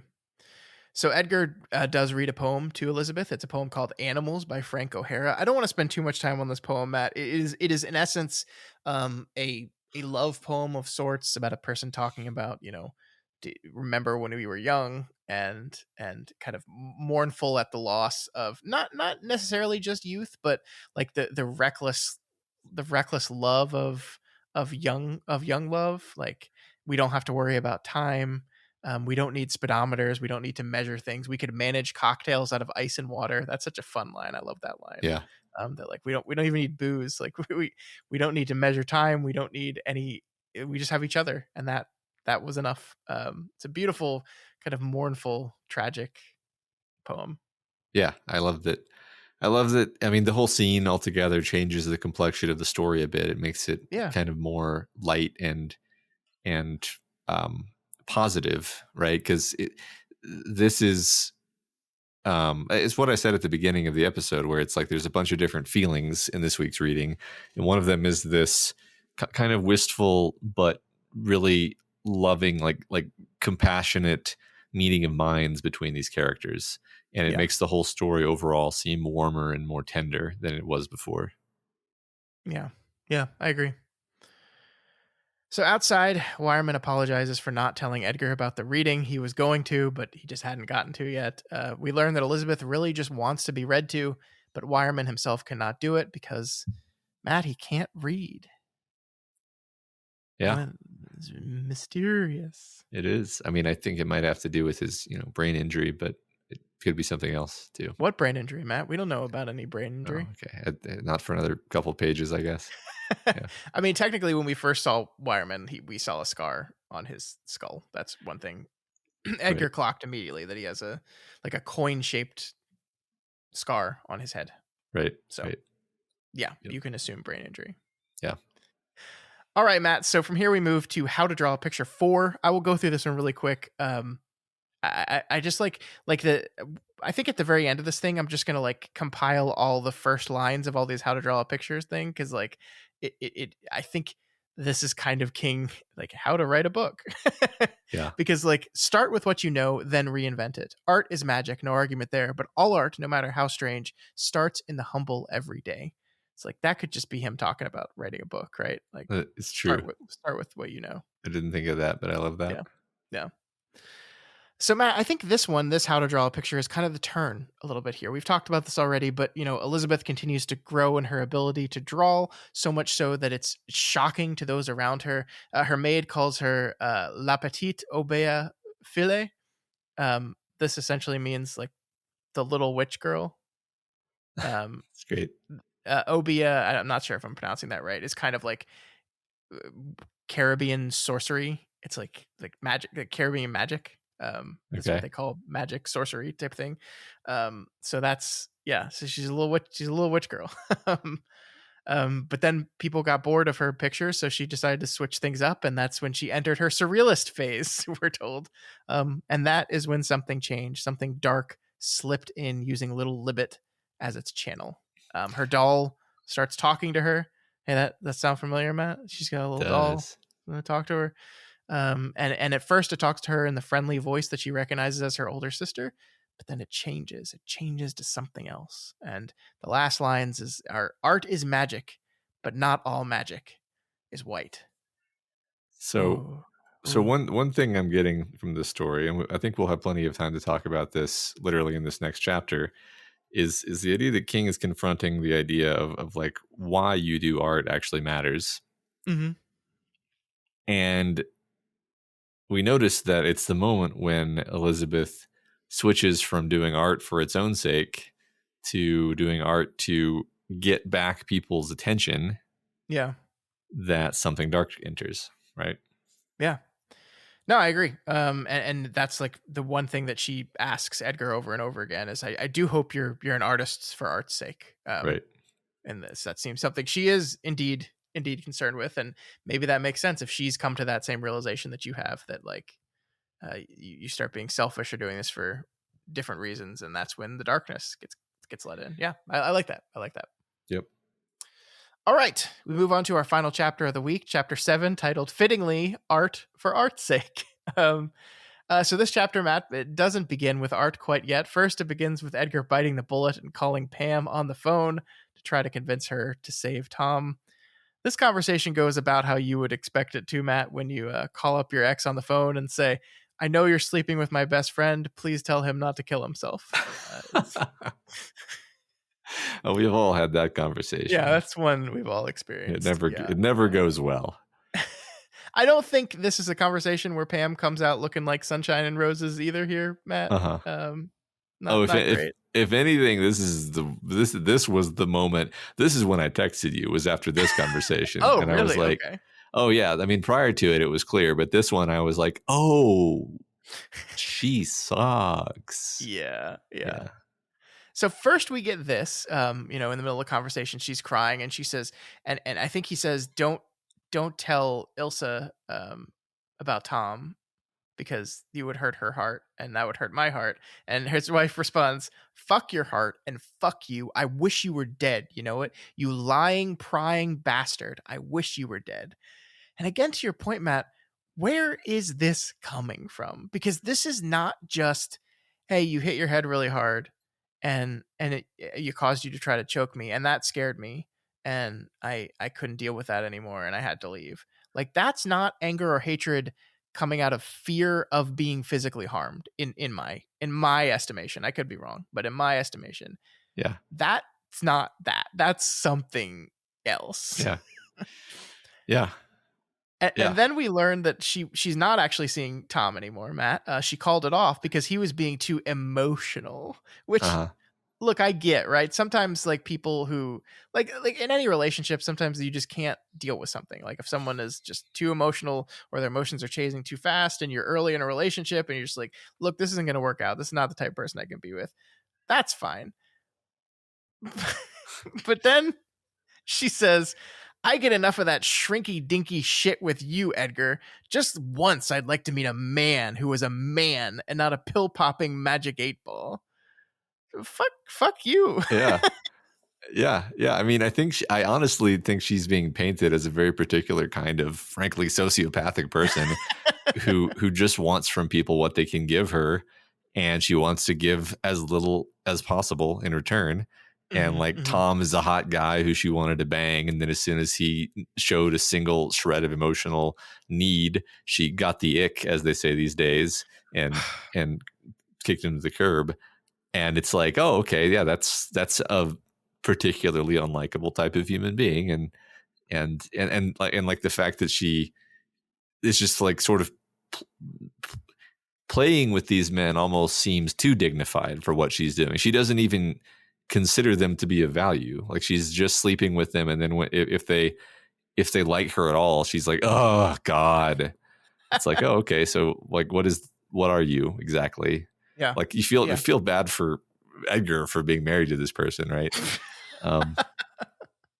Yeah, what are the redeeming qualities of Pam? Because we haven't seen it yet. I know. Yeah. Right. Yeah. And then we get this line, Matt. This line right here. He's on a cruise with his mother and that gay boy brother of his. Canceled. She's canceled. She's Pam, canceled. You're done. Yeah, Get out of here. No, I don't know, man. King's he's being real subtle with the messaging. No, I mean, I like, are you sure we're like we're definitely not supposed to like Pam, okay? If we get one email that says you're being unfair to Pam, I swear to God. I mean, stranger things have happened, to be honest, but no, I'm past that. I'm actually asking like the higher level question of like, why was Edgar ever with this horrible woman at all? And like, another thought I had along these lines is like, this version of Pam that we're seeing here, it's totally unsurprising that this woman would have left a husband who became physically incapacitated and did something as unattractive as losing an arm. How dare you lose that arm and like, need therapy? Yeah, I totally believe that she would leave him for just that, right? Setting aside the choking, it's like, oh, you lost your arm, you're not like a man anymore. Would be so that's interesting. I'm just putting that out there. So to stave off the "you're being unfair to Pam" emails, there are points in this conversation that shed some light on perhaps some other stuff going on here, right? Like, we get a couple lines here from Pam. The first is Edgar says to her, "All I want for you is to confront him when he comes back," and she responds, "All you want, right? Your whole life has been about all you want."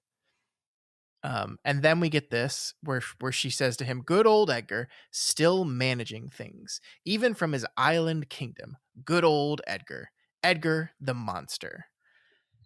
And like, again, what does that mean? Yeah. Like, it's a pretty big deal when you call someone a monster. And I know she's upset with him. Like, she's just been confronted by, her not infidelity, but sleeping around, and Uh-huh.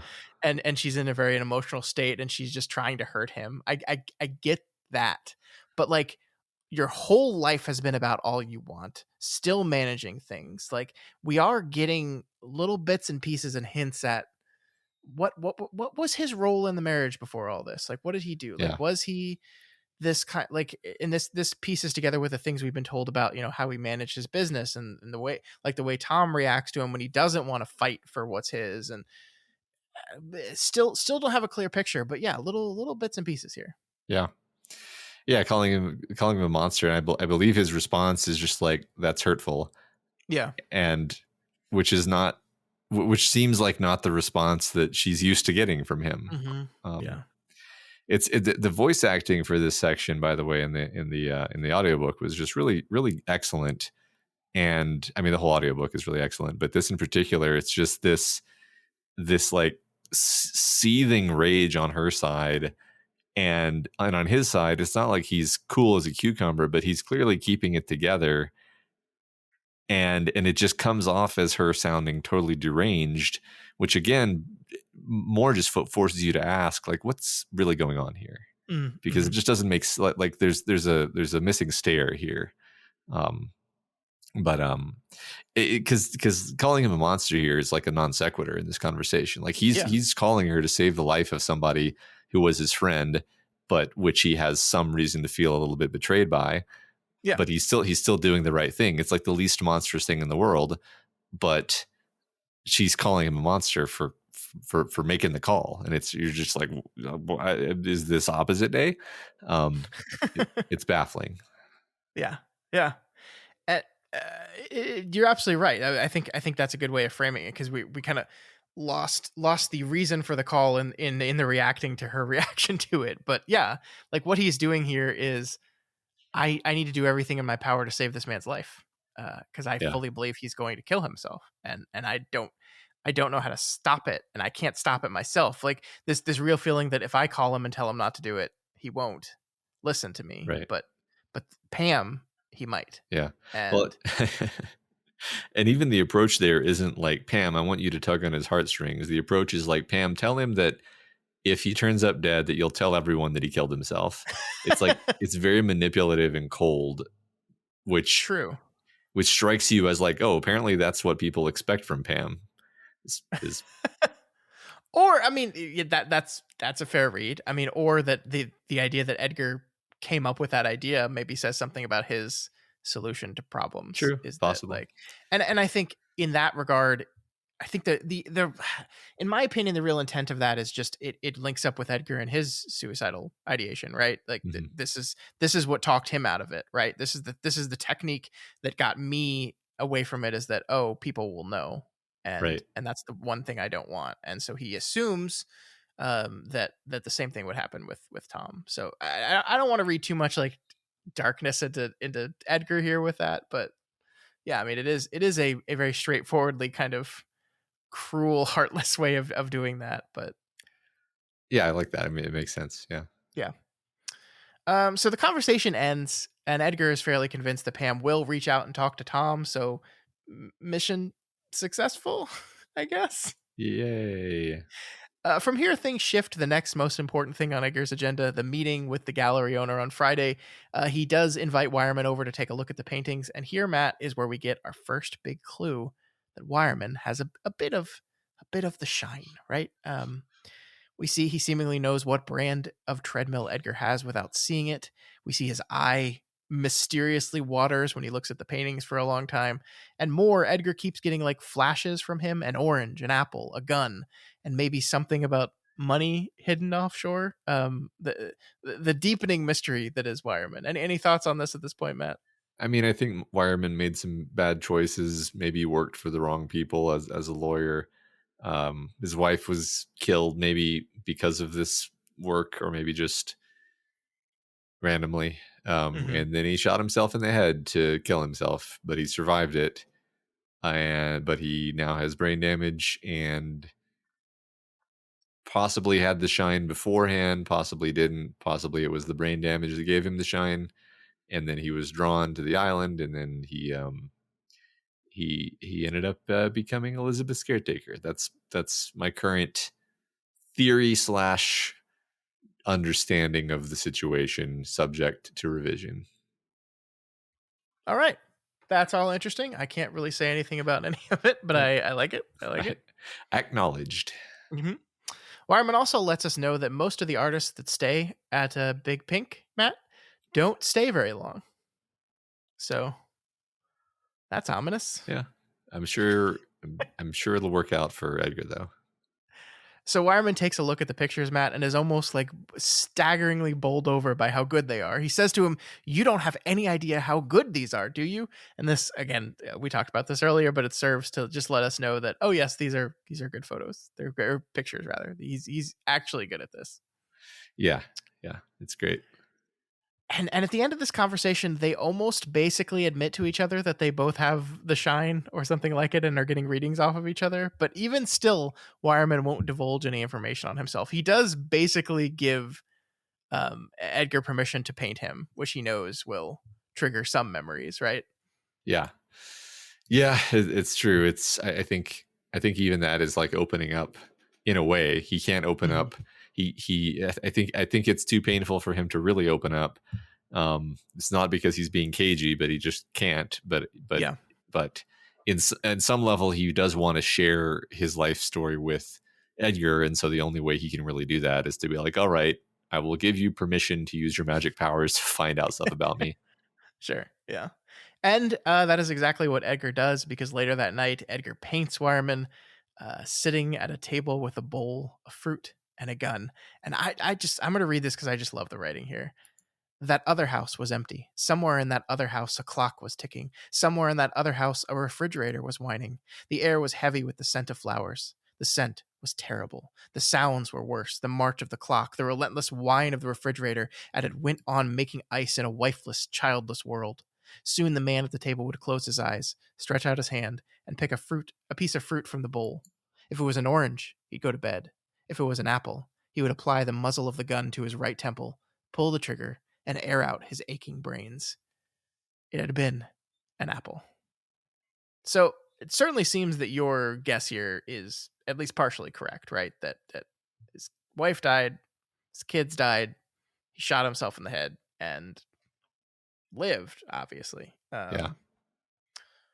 But any other thoughts? Any other thoughts on this? I mean, we're not sure to what degree Wireman was at fault for what happened. How one survives a gunshot wound to the head is always a mystery, but it's happened. It has happened. I don't know. I'm if there's I think the one note that I picked up was the idea that there's a smell of flowers. Like this could be after a wake or something like that, like a specific moment after the wake, like a bowl of fruit being on the table. First of all, I thought the bowl of fruit being on the table was almost like a cute ironic note, because it's like you paint still lifes of a bowl of fruit, right? So that's a typical subject of a still life is a bowl of fruit. But in this still life, there's a man with a gun sitting there, and the still life takes on a totally different meaning. I mean, it's actually quite an image, right? Like quite an artistic statement, especially since the nature of what fruit he's going to draw from the bowl will determine his fate. I just think that's great. That was my, just to add some perceptions I had of this image that was drawn for us. Yeah, no, I like that a lot. I like that. I also just really like the use of that other house, that the repeating refrain of that other house. Once again, we're drawing this clear demarcation line between the past life and the future life, and so it's like it's not the house was empty. Somewhere in the house, a clock was ticking. No, it's that other house. It's not this. It's that. Yeah. I really like that. Yeah, me too. So the next day, our trio head to the gallery with Edgar's paintings, meeting with Dario Nannuzzi, who I know doesn't actually look like this, but if you've ever watched It's Always Sunny in Philadelphia, at one point, Frank, played by Danny DeVito, dressed up as Ongo Gablogian, the art connoisseur. And this is not what he looks like at all, but anytime I'm dealing with any kind of high class art stuff, I picture Ongo Gablogian, which Uh-huh. everyone do yourself a favor and go watch that scene in Sunny. It's so funny. It's I so funny. I haven't seen the scene, but I will watch it. I really do like this art gallery scene, Matt, and I'm really kind of into examining what King is doing here. As Dario kind of looks at the art, a small crowd gathers around, all kind of impressed with Edgar's work. Before too long, people are ripping out checkbooks, demanding to buy one of his pieces. I do find it deeply ironic that perhaps intentionally ironic, that this chapter titled "Art for Art's Sake," we kind of burst headlong into the commercial aspect of art. Like we go very quickly from Edgar dabbling in his sunroom to going to a gallery and showings and critics and this whole other game of the work of creating art. Like it seems very intentional to me. Yeah, yeah. Also, just a statement about how little it means for a bunch of rich idiots to say that the art is good versus this one guy who really knows art in the art world to say that it's good. Yeah. I do think this is intentional in a different way, though. And I want to kind of examine this as King examining himself, like especially the concept of art for art's sake, right? Despite the idea of the how to draw a painting and the hunger, King hasn't been writing for money in like decades at this point, right? Like, of course, he makes money on the things that he creates. Let's not kid ourselves. He makes lots and lots and lots of money on these books he writes, but it's clearly not the driving force behind his creation. And I like this idea that perhaps King in year 8 of his new life, is in his post-accident life, years after saying, "I think I'm done. I think I'm going to finish the Dark Tower and quit," reckoning with what does it mean to keep making this stuff, and how does that come into conflict or whatever with the commercial aspect of this whole thing. Yeah. I mean, I never really quite thought about it this way, honestly, which is maybe strange, but he doesn't need to write, like you said. Yeah. According to worthless tabloid sources I found after 5 seconds of Googling, King has probably earned $500 million in his career. And I find this to be a plausible number, given how many books he's written, how many movie deals he's had. Yep. In which case, there's no way that any money he gets from any book he writes will ever make a noticeable difference in his lifestyle. Like he's rich already, Okay, Yep. so like in a practical sense, the only reason for King to keep writing in the 2000s is for the sake of the art itself. It has to be. There's and another thing I thought about, sort of, insert paragraph break here because it's a separate thought, but when maybe he feels in retrospect that when he was at his most commercial was when he was at his most compromised, and when he started doing cocaine and drinking all the time to try to like power this book writing engine that was Stephen King trying to play to the market. I'm not saying this is true. I'm just saying it's a possibility if we're talking about the idea of the darkness inherent in creativity, especially when you start pandering to an audience. Maybe he feels that was what he did, and that's what the darkness was for him. Yeah, no, I like that. I think this is really important when we're talking about Edgar too, right? Because Edgar has been established in this book as a person who is definitely not making these paintings to sell. Like he's rich. We've established this, right? He is a millionaire. He is a multimillionaire. And even after, giving up 75% of his net worth to his wife, his ex-wife, and his daughters, he's still well off. He's not going to need to do anything for the rest of his life, basically. So, like King, selling this stuff, sharing this stuff with the world is less about making the buck and more about the buck being perhaps representative of a people's appreciation of your quality.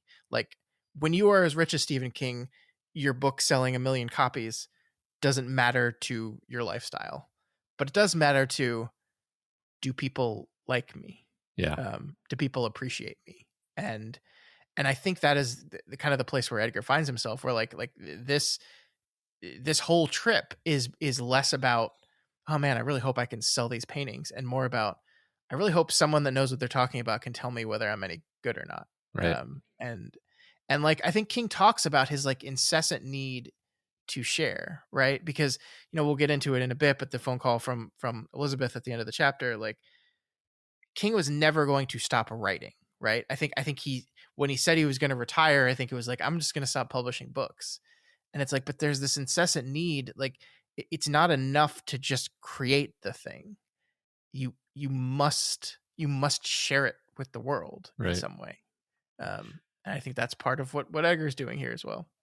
Yeah, I can relate to that. It's like, I think that's connected to the reason why human beings create art at all. Like, it's to communicate something.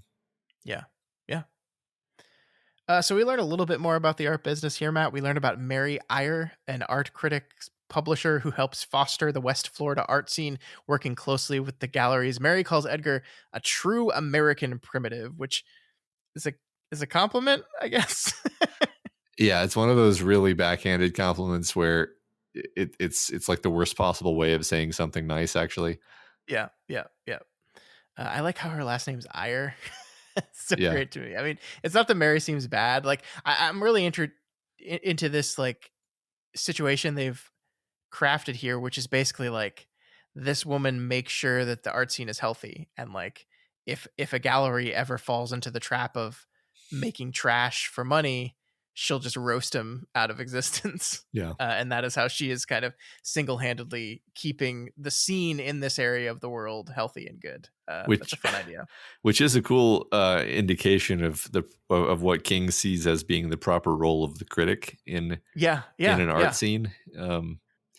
I agree, because I think King has had difficulties with critics throughout his career. Like, he's been, resentful of, some critics see his stuff as not high art and therefore trash it as such. But I do think, like, and I agree with him in that like, critics do serve a role in this process. The role is to inform, to bring new and exciting things to the attention of people who otherwise wouldn't know about them, like that, and to help people process the way they feel about things. Like, that is an important role in this whole thing. And it is good as a critic to see King like acknowledge, hey, we're kind of important. Not definitely not as important as you, but we matter. Critics matter. Yeah. And another role is to educate about like the context of how this art situates into the pre-existing conversation, right?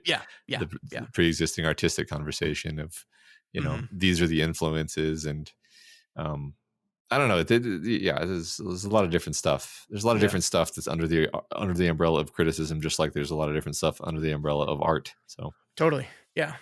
So Nannuzzi says Edgar's paintings are good, Matt. They're very good.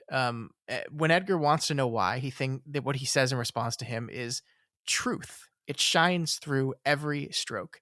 And maybe this is the point where if you're reading this casually, it dawns on you that King is actually just talking broadly about the act of creation here, because the one thing that he said over and over again, if you read his memoir, is the most important thing in any story is truth. You have to be true to the story. That is one of his like core tenets of storytelling, is I have to always be telling the truth, and if I'm not, then it's shit. So that fits perfectly into his worldview.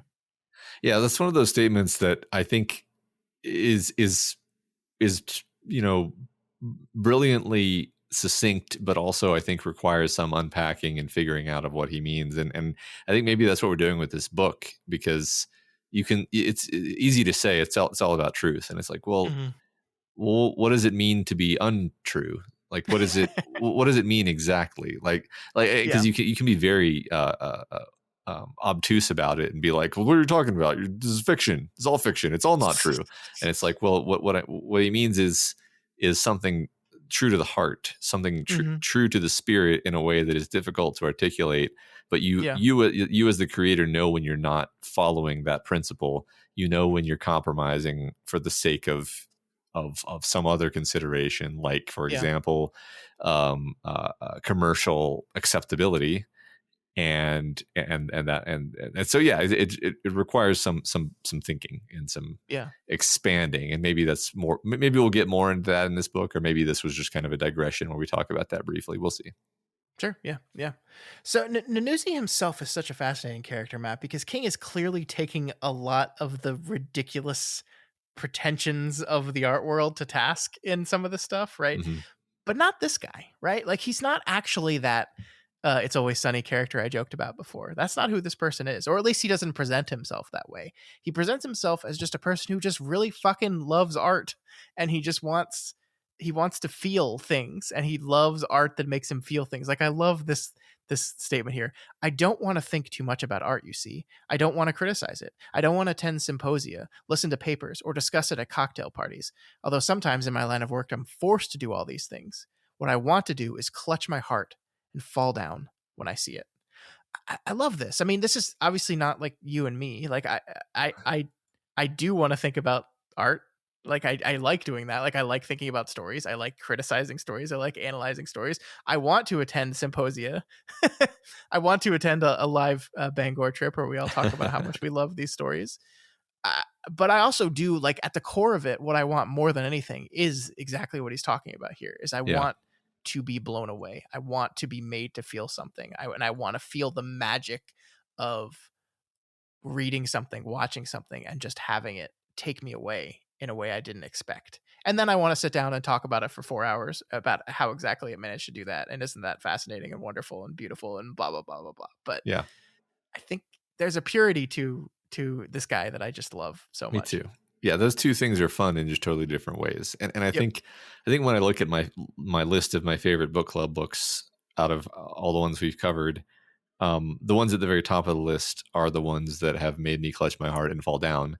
Mm-hmm. And then maybe later we had an incredible conversation about it, but fundamentally that was only part of why I liked it. It was the initial moment, or it was not the moment rather, but the unfolding of it. Yeah, I mean, I totally agree. Like we've had so many conversations about books I really didn't like, that the conversation made me appreciate the book on a new level, and I am so thankful and appreciative of that. But yeah, like I will never list those as my favorite books, because my favorite books are the ones that just completely I think clutch my heart and fall down is actually the perfect turn of phrase for it. Yeah, I agree. Yeah, should put that on a mug. What I want to do is clutch my heart and fall down when I see it. Oh, that's great. That's a great mug. That's a great Scott. That's a great quote. Would you, Scott Daly? I just want to clutch my heart and fall down. Scott Daly, plagiarist. Yeah.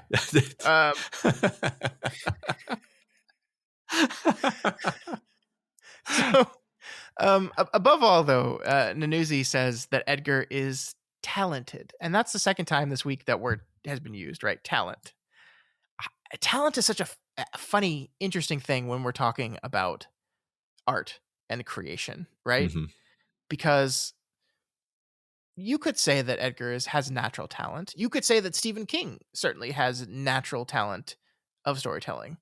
But also, Stephen King flexes these muscles probably more than just about any writer on the planet, right? So, like, he works at it diligently, constantly.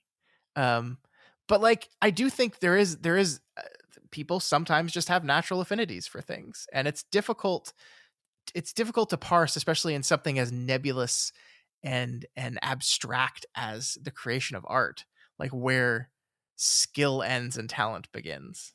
Yeah. I don't have any answers for you. I mean, I think it is very mysterious, and it's very interesting. Like, talent is a very interesting idea. I don't know that I understand even the sense in which talent is being used in this book. And I don't think I'm being dumb. Like, I think it just is a very tricky thing to talk about. Mm-hmm. I mean, like, just having kids, I feel like I've learned a lot about the concept of talent, because my kids are all like weirdly good at different things in ways that I always see as being inexplicable. Like, one or two of them are just actually better at painting than I am. Yeah. And I'm somebody who's dabbled in drawing my whole life. So the idea that like a small child would be better at visual arts than me is startling to me, although not like impossible. But it just makes me think, like, how do they get so good at painting? Because it's not like, oh, practice. It's like, no, what practice? I've been here the whole time. They're not hiding in their room grinding in front of an easel.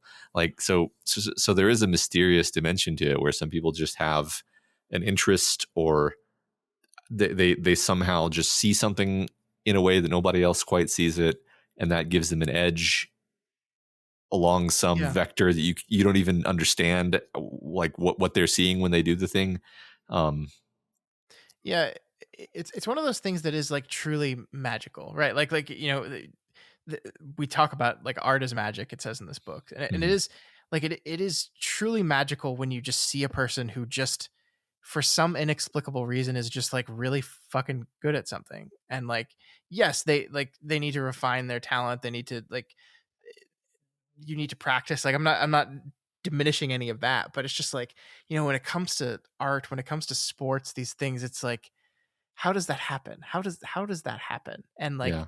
where does like I think like Venus and Serena Williams and Tiger Woods are these great examples of people who like had these incredibly overbearing, relentless parents that pushed them and pushed them and pushed them. But like also they were just really fucking good at this from the beginning too, right? Like the reason why we had no one quite like the Williams sisters in tennis is because they had a relentless father that pushed them, but they also like happened to just be really fucking good at this thing naturally, Right. and then on top of that had this relentless drive embedded in them from the beginning, and that creates the best at a thing ever. But like it's just so weird. It's just so weird and yeah, like kind of magical because there's not logic to it. Like there's not like you can't rationalize it away. It's just like sometimes a person just sees something a little bit differently or just Yeah. understands something a little bit differently or just like grabs onto something a little bit differently than anyone else. And I don't want to say they will always be better than another person without that bit, like because who knows, but they'll certainly get better faster at it. Yeah. The closest I can come with a metaphor is like if you learn some particular piece of mathematics, and it's in principle a thing that anyone could learn, then there are certain kinds of problems you can look at where you're just like, this is a smurgle smoggle problem, and you just see how to solve it immediately because you recognize it as that type of problem, and you know what kind of solution is the right kind of solution. And to people who aren't familiar with the smurgle smoggle problem, um, it just seems like magic because they're like, how does he know? How does he just see how to solve the problem? It looks Yeah. impossible to me. And it's like, well, he just in this metaphor, which is not like this is a real scenario. Like if you know a piece of math other people don't know, they'll look at you like you're a wizard, and it's like, no, I just read literally one thing that you didn't read. Um, Mm-hmm. and I think that can be what talent looks like from the outside versus how it feels from the inside. Is it's like, I don't know, I'm just it seems obvious to me, and then from the outside, it's like, how does he do it? How does he do it? It's just such a fascinating part of the human condition, though. I love Yeah. it. Yeah. That's great. All right. So Nanuzi says that if Edgar decides to show his art, that he'd love to have him there at his gallery. The three men head to go grab some celebratory dinner before heading home. Once again, Matt, we learn a little bit about Wireman here. He's not doing well. He's losing color fast. His eye is leaking. He almost faints, and in the car on the way back, he has a full blown seizure, but still divulges nothing to Edgar at all. Edgar tries to convince him to accompany him to his upcoming doctor's appointment, but Wireman is pretty non-committal about that whole thing. But some more mysteries of what's going on with Wireman. Yeah, I mean, I don't know. I think I assumed that part of the reason he deteriorated so fast was because they were away from the key for a while, and maybe Yeah, the power of the key was keeping him more stable than he otherwise would be. that's interesting. I like that. Cool. So Edgar returns home to find his answering machine full with just one message. And for the second week in a row, Matt, we end our weekly reading with a message from Elizabeth, an ominous message from Elizabeth on Edgar's answering machine. She stresses in this message, this isn't a good place for daughters, going beyond that to say that it's not a safe place for daughters. She also tells Edgar that he must show his work. He must allow it to be sold and get as much of it off Duma Key as possible, that accumulating this stuff on the key is like letting a charge fill up in a battery and it might explode. Um, can we relate this to what we were talking about earlier about King, like needing to still publish, like let Mhm. alone continue to write, but also needing to get it out there, to release it into the world? Yeah, I think so. Yeah. I don't know what the explosion is in that metaphor? No, I don't know. Maybe he just he I don't know, he just needs people to see it, or he'll He flip does. out. Yeah, he does. Yeah, and again, it has nothing to do with money, right? It has Yeah. nothing to do with money or success. Like, he could have stopped writing in 1990 and still been one of the most famous, well-known, high-earning novelists in American history, right? Yeah. His legacy would have been secured. But it's not never been about that for him. Obviously, like, there was a moment when he was young that, like, he was writing to afford medicine for his kids, to put food on the table. Like, that certainly was a phase of Stephen King's career, but that phase went away very, very quickly. Yeah. And since then, it's been about this need to create, and this need to, maybe it's not fair to say seek validation from people by sharing his work, but also just this need to share your creation, to share your story, Yeah. to share the thing that you've made with people. Yeah. I think that's pretty natural. Yep. So Elizabeth leaves us with two final cryptic lines. The first is, "The table is leaking. It must be. I'm so sorry." Okay, don't know what to do with that, Matt. Uh-huh.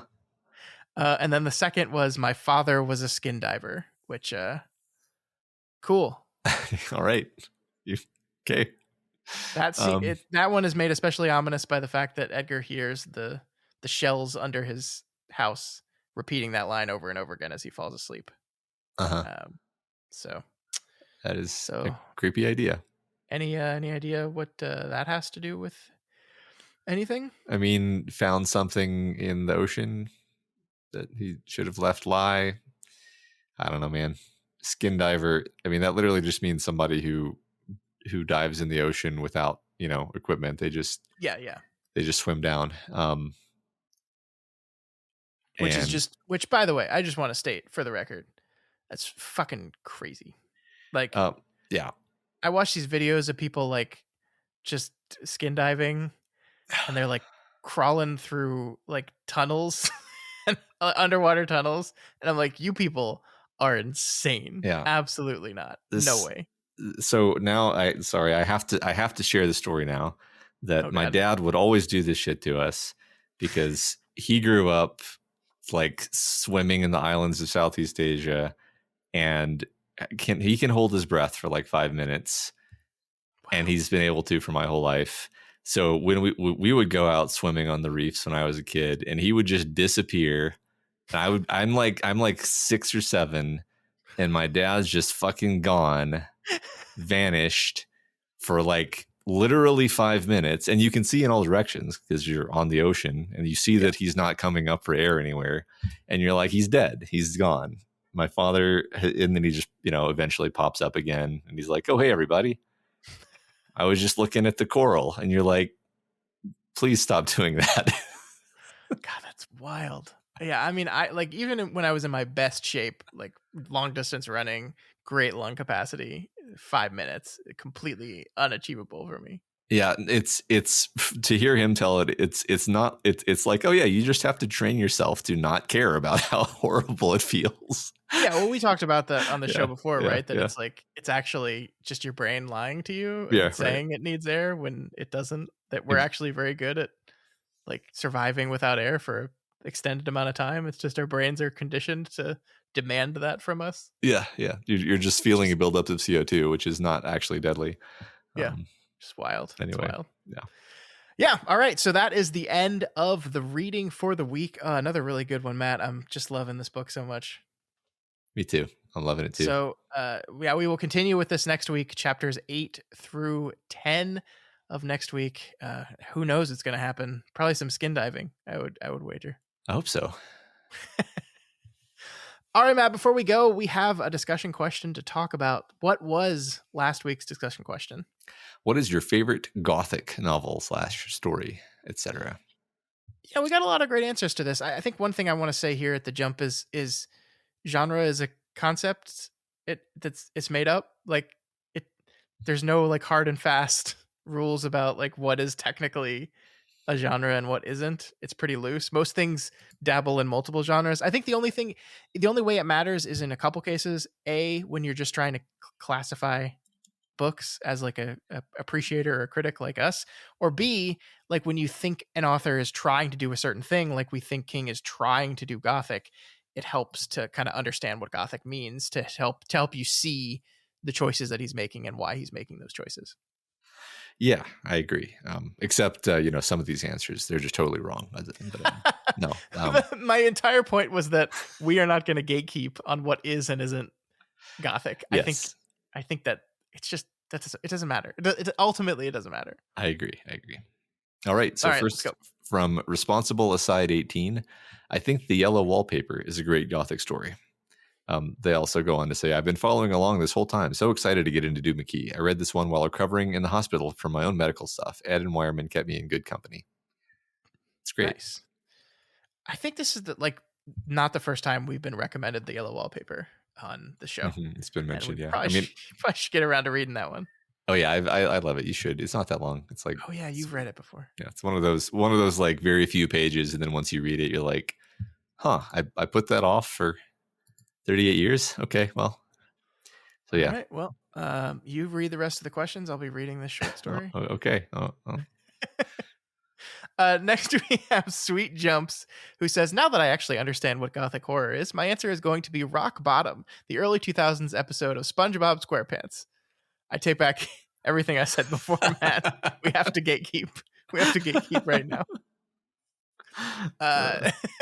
This frightening tale of suspense sees SpongeBob gets stuck in the dark, some might say Gothic town of Rock Bottom, which is to Bikini Bottom what the Upside Down is to Stranger Things. As SpongeBob gets stuck here waiting for the bus to return home, he becomes increasingly more isolated, paranoid, and terrified of his new environment. Sound familiar? As a kid, I had no idea that I was essentially witnessing a modern underwater telling of a classic Gothic story. But now, as an adult, and actually now understanding what a Gothic novel is, I think I'm pretty confident saying this episode is what inspired Stephen King to choose both the genre and coastal setting of Duma Key. Like Lord of the Rings and past episodes of the podcast, I'm looking forward to Matt and Scott finding more SpongeBob SquarePants references as they continue reading Duma Key. Are you ready, Kingslingers?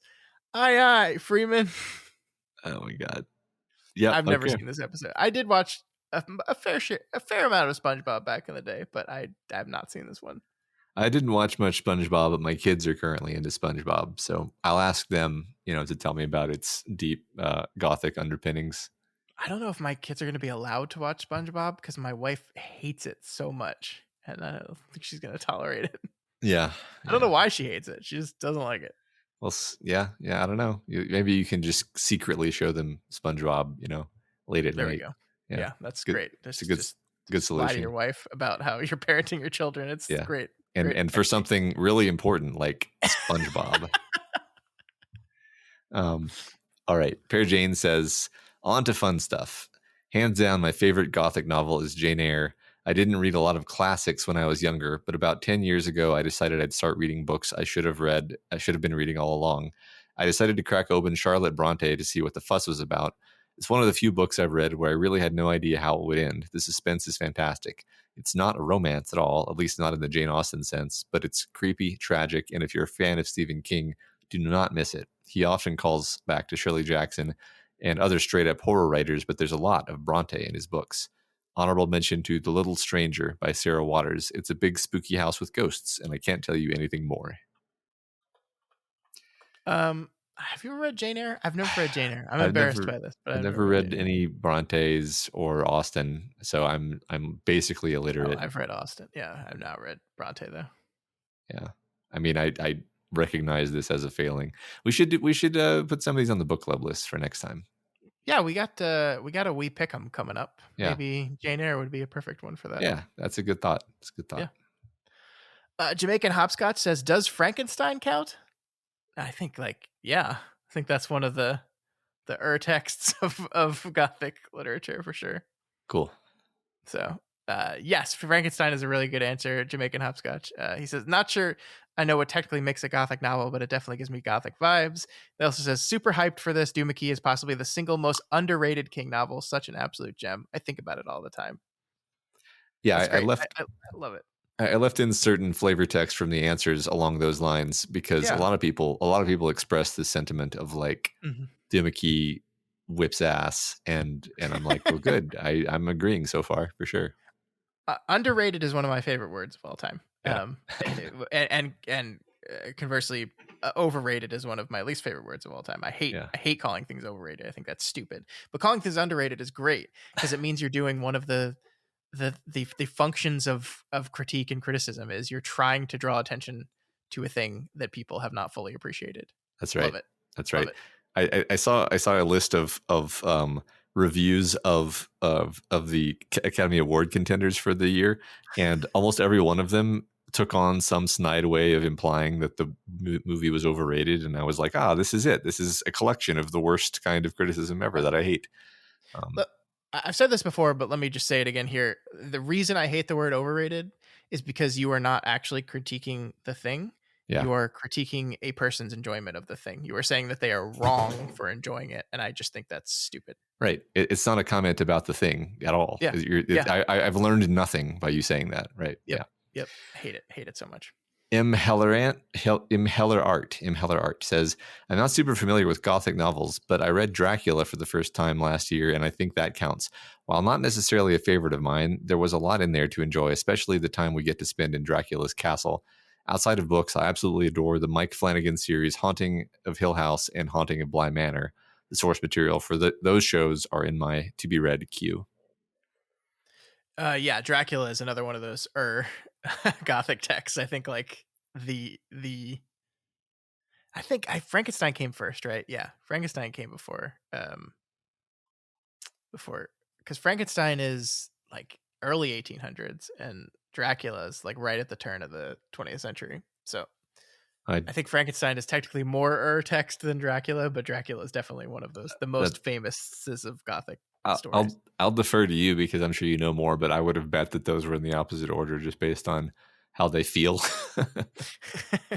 No, because a lot of the only reason I can remember this is because a lot of Bram Stoker's Dracula is dealing with like examining like modern day life at the turn of the century into from the 19th to the 20th century, and like the ways in which technology has demystified a lot of the mystical stuff we used to believe in. Like it's actually a lot about that. So that's why I remember it as a book that came out in 1897, which is what Wikipedia is saying. So yeah. Okay. And then I'm pretty sure Frankenstein was like early 1800s. Cool. You kept saying text, and I just kept thinking about that pink Amazon Kindle. Oh yeah, that great short story that we unabashedly loved and everyone was super happy about. Yep. No Knowledge 84 says, I'm new to podcasts and this is my first time answering. Oh, wonderful. Well, thank you for answering. My favorite Gothic story is Sweeney Todd. The story was originally published as a penny dreadful, and in that version, Mr. Todd and Mrs. Lovelet are not given the role of protagonists, making them the classic monsters of a Gothic story. This version of the story fits in the classic definition of Gothic story because it focuses on the isolation and vulnerability of an individual in a city that can so easily swallow them up. The version I love is the musical, where the murdering duo duet throughout the story as the protagonists. What I feel makes this retelling of the story still Gothic is how the story is about the isolation of modernity in a recently industrialized London. This examination of modernity shows how the commodification of the individual is inherently isolating and allows for systems to arise that abuses people, treating them as no more than animals to be slaughtered and made into pies. That's a great answer. Honestly, legitimately did not know that it was a penny dreadful before it was a musical. Didn't know that. Yeah, I guess I didn't know what the original, origin of it was. I just remember seeing the musical, the Johnny Depp musical, and being like as close to legitimately traumatized by a movie as I think I'd ever been since childhood, just because it's so like horrible. Like it's just unabashed. It's just like, yeah, we're gonna just kill all these people and turn them into pies, and it's pretty fucking dark. Yeah. It's very dark. It's very dark. Yeah. All right, Friedlock68 says Beetlejuice has to be up there when talking about the greatest Gothic stories put on film. It's got everything you'd want in such a story: weird sculptures, ghosts, doorways to alternate worlds, covered bridges, hell, sandworms, can't go without sandworms, Michael Keaton, and even an iconic Calypso number.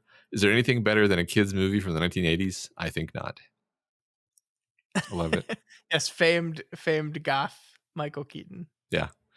Michael Keaton he's Batman, so. Is there a distinction between gothic and goth in your mind? I mean, Yeah, yes, right? Like, yeah, like yeah. 100% yes. Yeah. I mean, goth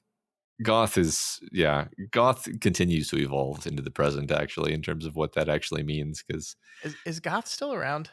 it Like, I feel like there was a is. lot of goth scene when we were kids, and I don't know if it still exists. I mean, nowadays they're like goth clubs. I know this because I have friends who go to goth clubs, and they've invited me, and I'm like, I don't know when you say how. clubs, do you mean like a music club or like just a gathering of people to talk about being goth together? I've never been there, but I imagine it's literally the scene in The Matrix where Neo and Trinity first meet. Okay, I gotcha. Yeah. So the first one, I guess. Just imagining a bunch of people dressed in full out goth, just like sipping tea and chatting about about books. Yeah, right. Dark. Yeah, right. Yeah. About goth literature, or gothic literature rather.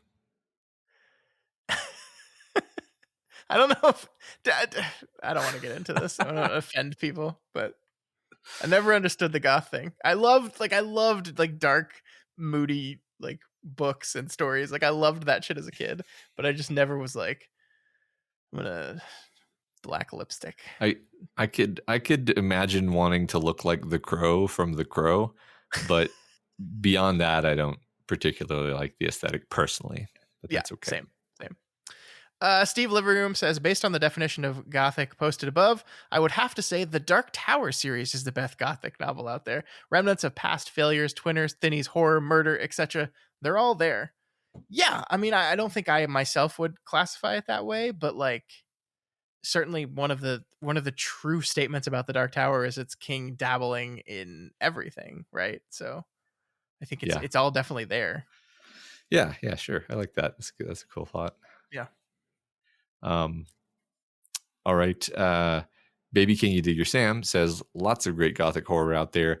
Daphne du Maurier's Rebecca and the Hitchcock adaptation are both great. The Devil's Backbone and Sorry, you guys say something? No, go ahead. I'm going to take more time, and we're running late, so go. Yep. The Devil's Backbone and Pan's Labyrinth are my two favorite gothic movies, but the one my kids enjoyed the most was Alejandro Amenábar's The Others. The setting is eerie, the scares are coming, the dread is palpable, the whole thing feels so unsettling, and the twist is handled terrifically. Out of all those, The Others is actually my favorite from that list of things. I think The Others is a fantastic and underrated movie. That's the Nicole Kidman one, right? Yes. Yeah, that was a great movie. I agree.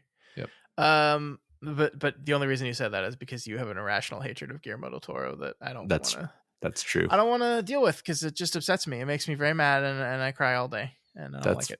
It's okay. Don't deal with it. Let it go. Just let it be. Last but not least, we have Apocalypse Win 7. That's a great username. It's not Apocalypse Now. It's Apocalypse Win. Yeah, love it. Very positive. They say I will go with Northanger Abbey by Jane Austen. It's actually a satire of Gothic novels from the perspective of the protagonist who's a little too into reading them and starts to see devious Gothic plots in her life where there are none. It's actually a hilarious book and one of my favorites of hers. This is also not the first time we've been asked to read that book, Matt, and I still haven't. I've read a few Jane Austen novels, but this isn't one of them, and I really need to. That sounds very fun. Just need to have like a classic, like just a year of book club where we just read nothing but classics. Just cross all these off the list. Well, that's a good idea. Yeah. All right, that was all the answers. That was great, everyone. Thank you so much. That was a lot of fun. I love talking about this kind of stuff and seeing everyone's favorite books of certain types. So it was great. Yeah, I do too. All right, Matt, what is our question for the people next week? Well, 1 Weekend in Wireman is already one of our favorite of that type of king character. What are some of your other non-wireman favorites? Now, we don't explain that type, what we mean there, but you got it. You right? got it. You know what we're talking about. You know what we're talking about. So it's a wireman. Like, the King Wireman characters. They're in a lot of his novels. Yeah, It doesn't have to just be a King novel though. They're a wireman. They're wiremen everywhere. Yeah. Go for it. You know what we're trying to say. And if you don't, you can make it up because there are no rules here. Except for if your answer involves SpongeBob. Except SpongeBob, yes. I'm just kidding. Sweet jumps. That was a great answer. I loved it. I laughed very hard. That was very fun. Yep. All right, Matt, that is it for us this week. Next week, as we said, Duma Key will continue as we read chapters 8 through 10. Yeah. Remember, you can reach us via email at kingslingerspod@gmail.com or over on Twitter at kingslingerspod. And of course, the subreddit at r/doofmedia is the best place to answer that discussion question. And if you're not already subscribed to Kingslingers, oh gosh, you gotta sub up, like and subscribe, everyone. Sub up. Yeah, do it. That's right. Sub up. Damn right. And if you like any of our shows and you want to support us, then please consider donating to our Patreon at patreon.com/doofmedia. You'll get access to our bonus podcast over on the Patreon feed where we talk about the TV show Castle Rock. And prior to that, months and months and months of backlog of us talking about Stephen King adaptations. Just all of them. Every single one. Practically speaking, all of them. Honestly, Matt, we left a lot off the table, and I'm fine with it. Like all the good ones, yeah. Yeah. I don't need to watch Children of the Corn 12. No, I'm fine. I'm good. Yeah.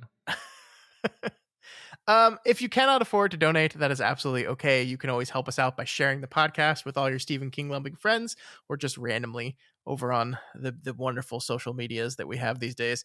You can always also leave us a rating and a review on Apple Podcasts or other platforms. This week's review comes from Slime Mold, who says, pretty mid.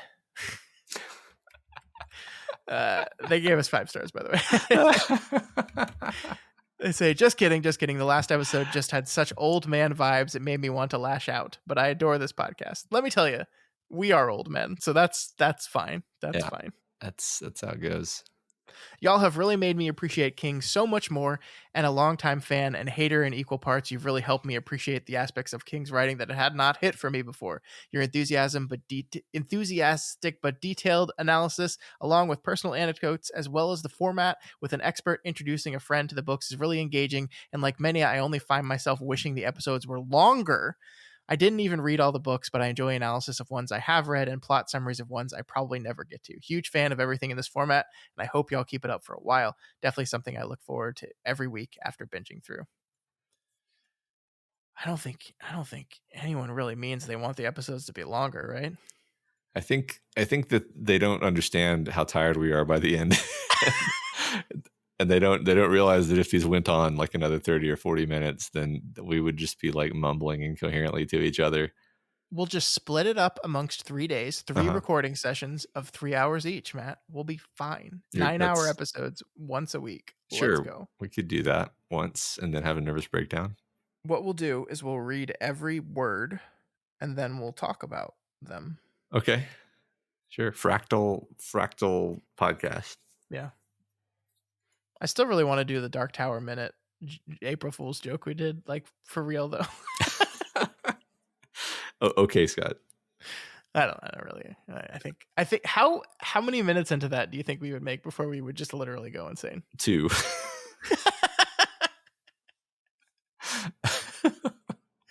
That's fair. All right, folks. We are done. That's going to do it. We hope to see you back next week as we continue to solve the mystery that is Duma Key. Long days and pleasant nights. And may you have twice the number.